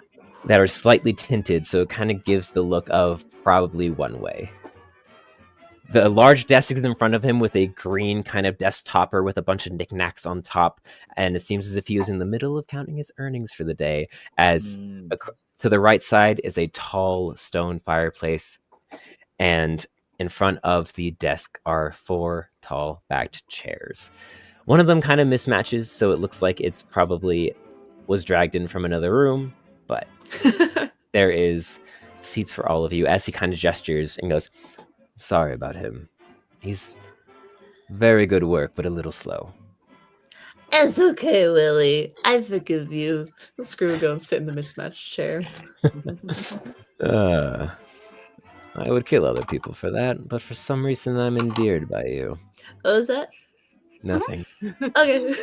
Duke will sit down next to Spree in one of the 2 center chairs. Do you all sit? Kerr stays standing and just like Kerr stays standing, like kind of like folds his arms and like just stands. He kind of like is giving off like a bodyguard vibe, is what he's doing, like near screen, Duke. Perfect. Lav, Scree, do you sit? I know Scree, you said you sit. Lav, do you sit? And Duke, do you sit? And Duke, you said you sit too, next to Scree. Yavinder will specifically like sit on the arm of a chair, kind of like lounging, just like perched on the arm. So, what brings you to my lovely place of business? Here for a loan? Here to partake? Outside of what Scree has ideas about wanting to do while we're here, we were sent by Finchley. We're trying to get some connections to some of the higher-ups in the Royal District to get some information, and we were sent to you. That makes sense. Finchley has always been on top of things when it comes to information. That's why he's so fun to talk to. Anyway. Information. Do you just wish to get into the Royal District now that it's cut off to the majority of folk, or did you wish to find a particular royal family of interest? Were there any specific families that maybe Finchley might have hinted towards being able to garner information that is useful? Because he said some of them won't have anything we can use. You see Crumb picks up a large glass of water and takes a drink. Oh, can we have drinks too? I'm parched. He just raises the glass and snaps, and the fish folk comes back in with a small silver tray, and the fish folk towers above even Kerr. How many Kerrs tall would you say he is? How many Kerrs tall? 1.5. Oh, dang. Kerrs tall? Jesus. Three Kerrs wide, or 3 like Kerrs standing next to each other wide. Yeah. Okay, yeah. Fuck. Finchley didn't allude to any particular royal families. Almost purposely so, it seems. Great. Thinking back. I don't have much ideas of ones that potentially might be good, but Duke will look towards everyone else and back at him. How much can we trust you? Not much. I trust a bully. We'll pat Scree on the head. On my fedora. Yeah. And he says that out loud. Not much.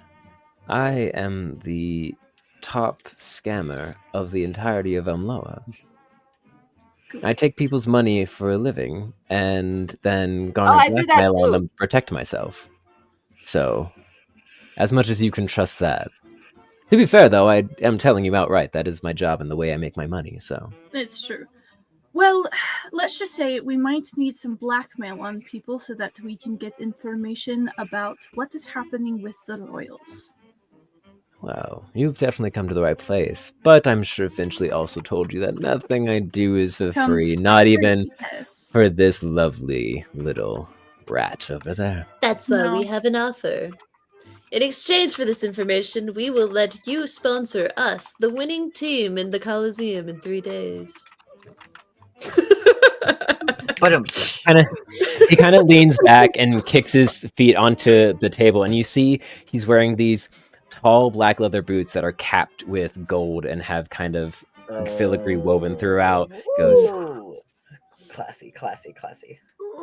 now that's not a bad idea, actually. Caveat. I'm listening.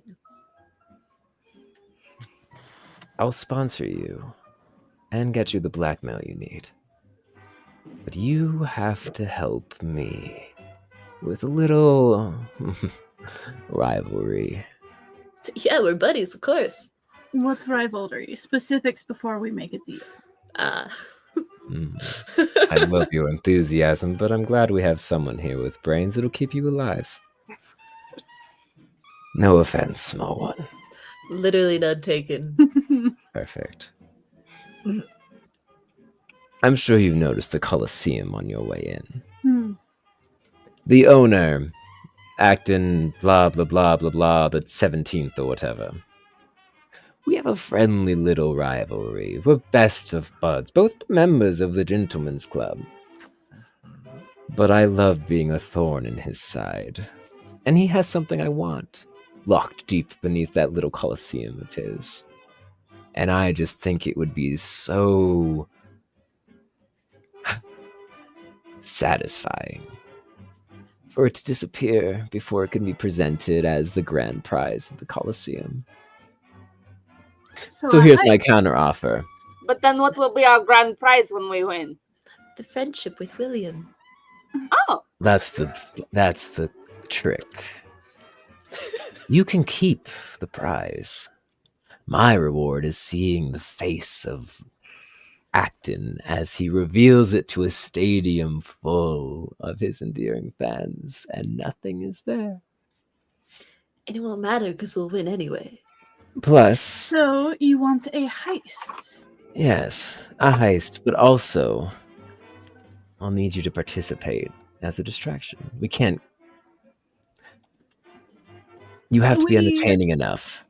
We were already planning on being part of the Colosseum to garner acknowledgement to our group and build status, because some people here want to overthrow the leading power.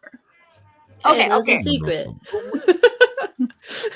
Not When I really. said that, it was like, it's not overthrowing the leading power, it's overthrowing the trouble snufflers. And Which is the people that are currently the controlling- leading power. Well, it's not like it's not the Bruin, like it's not the royalty. Like, anyway, corruption is happening, we need to get to the bottom of it. And overthrow the corruption so we can get the rightful people. He kind of raises a hand. Anyway, it's fine. He raises a hand and goes, "You don't have to explain your want of overthrowing the truffle snufflers to me. They're bad for business." Annoyingly so. Their last commissioner I could pay off, but this one, not so much. He has a deeper pocket he's coming from, apparently. But with the Colosseum, I don't just need you to steal the grand prize from underneath, I need you to win the Colosseum as well. Multifaceted approach. While some of you are competing, the rest of you will dive beneath and steal the prize. And in exchange, I will get you your blackmail, I will pay you handsomely, and you can keep the main prize. You talked about it needing to be very entertaining. Oh, of course. We have to keep Acton's attention above ground. So, We've got more than one entertainer here. whatever the competitions are this year, because he changes them every year. Kerr. Is there any way to transfer curses?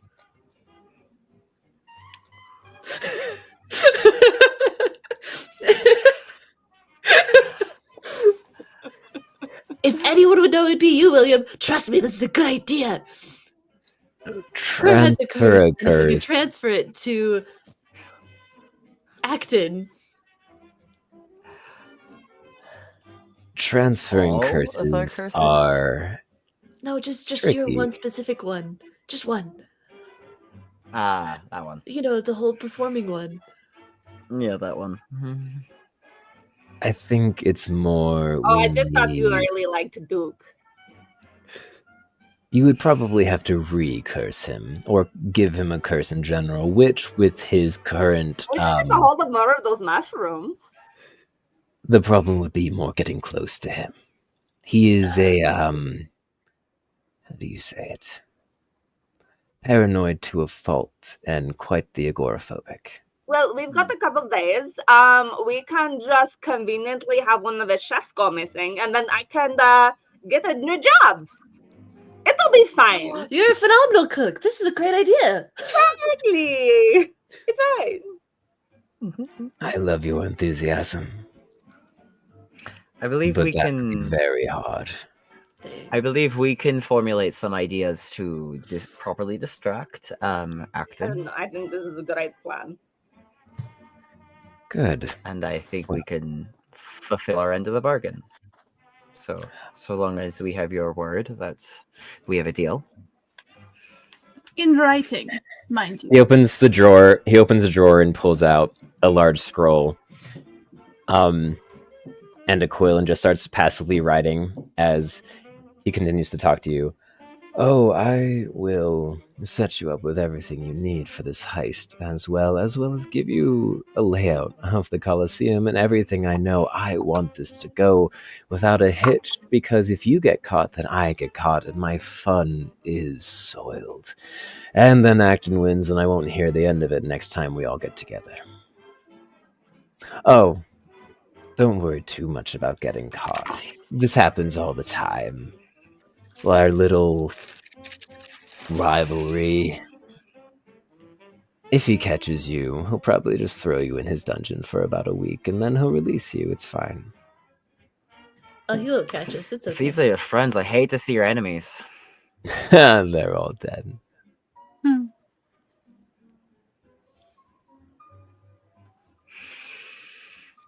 Except for the truffle snufflers, but they're a rather new problem. Not for long. And you see his hand makes some very large gestures and kind of flick off at the end. And then he turns the paper on the table and kind of slides it Yeah, forward. Duke will read all of it.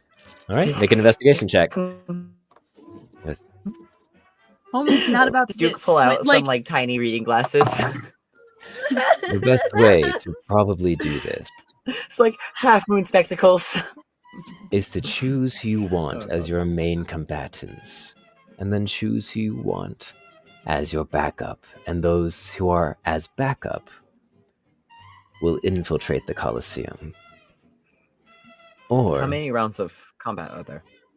there are 5 events, I believe. Hold on, let me double check. One sec. you said investigation, right? Yes, Okay. 18. 18. Yes, 5.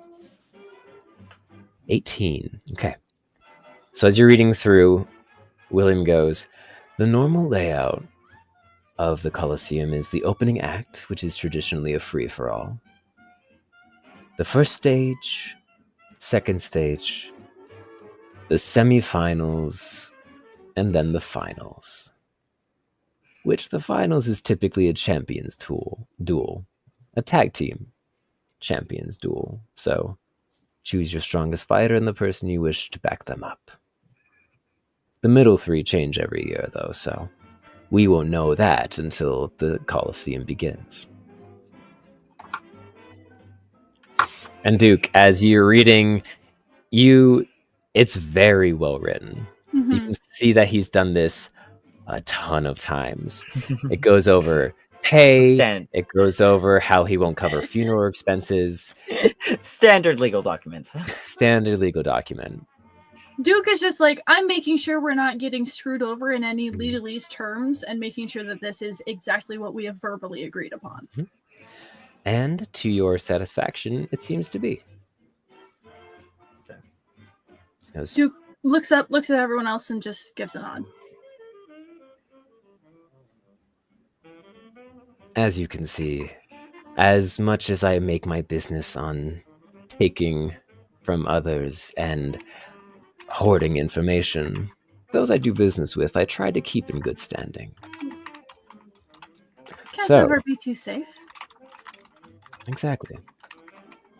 Do we have a deal? I think so. Oop.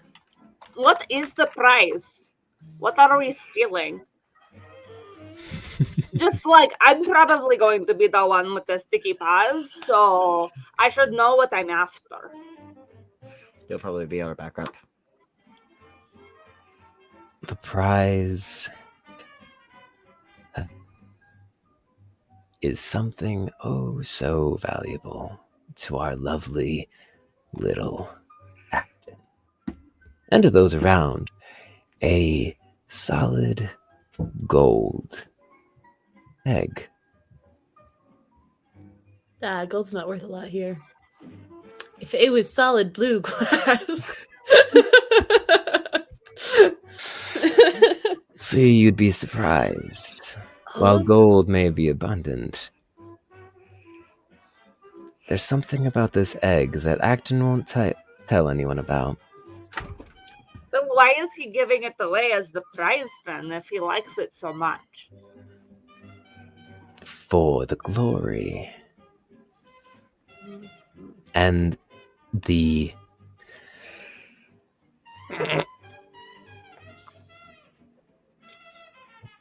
There it is. Yeah. I held that for so long, my mouse wasn't working for a second, I'm sorry. Whew. Okay. The glory and renown of being able to give something so valuable away. So, and he takes the quill and spins it in his finger and gestures towards the rest of you. Shall we sign the dotted line? Yeah, let's do it. Duke, since he's right in front of it and is there, will take it and sign first. And it's a very pretty signature too.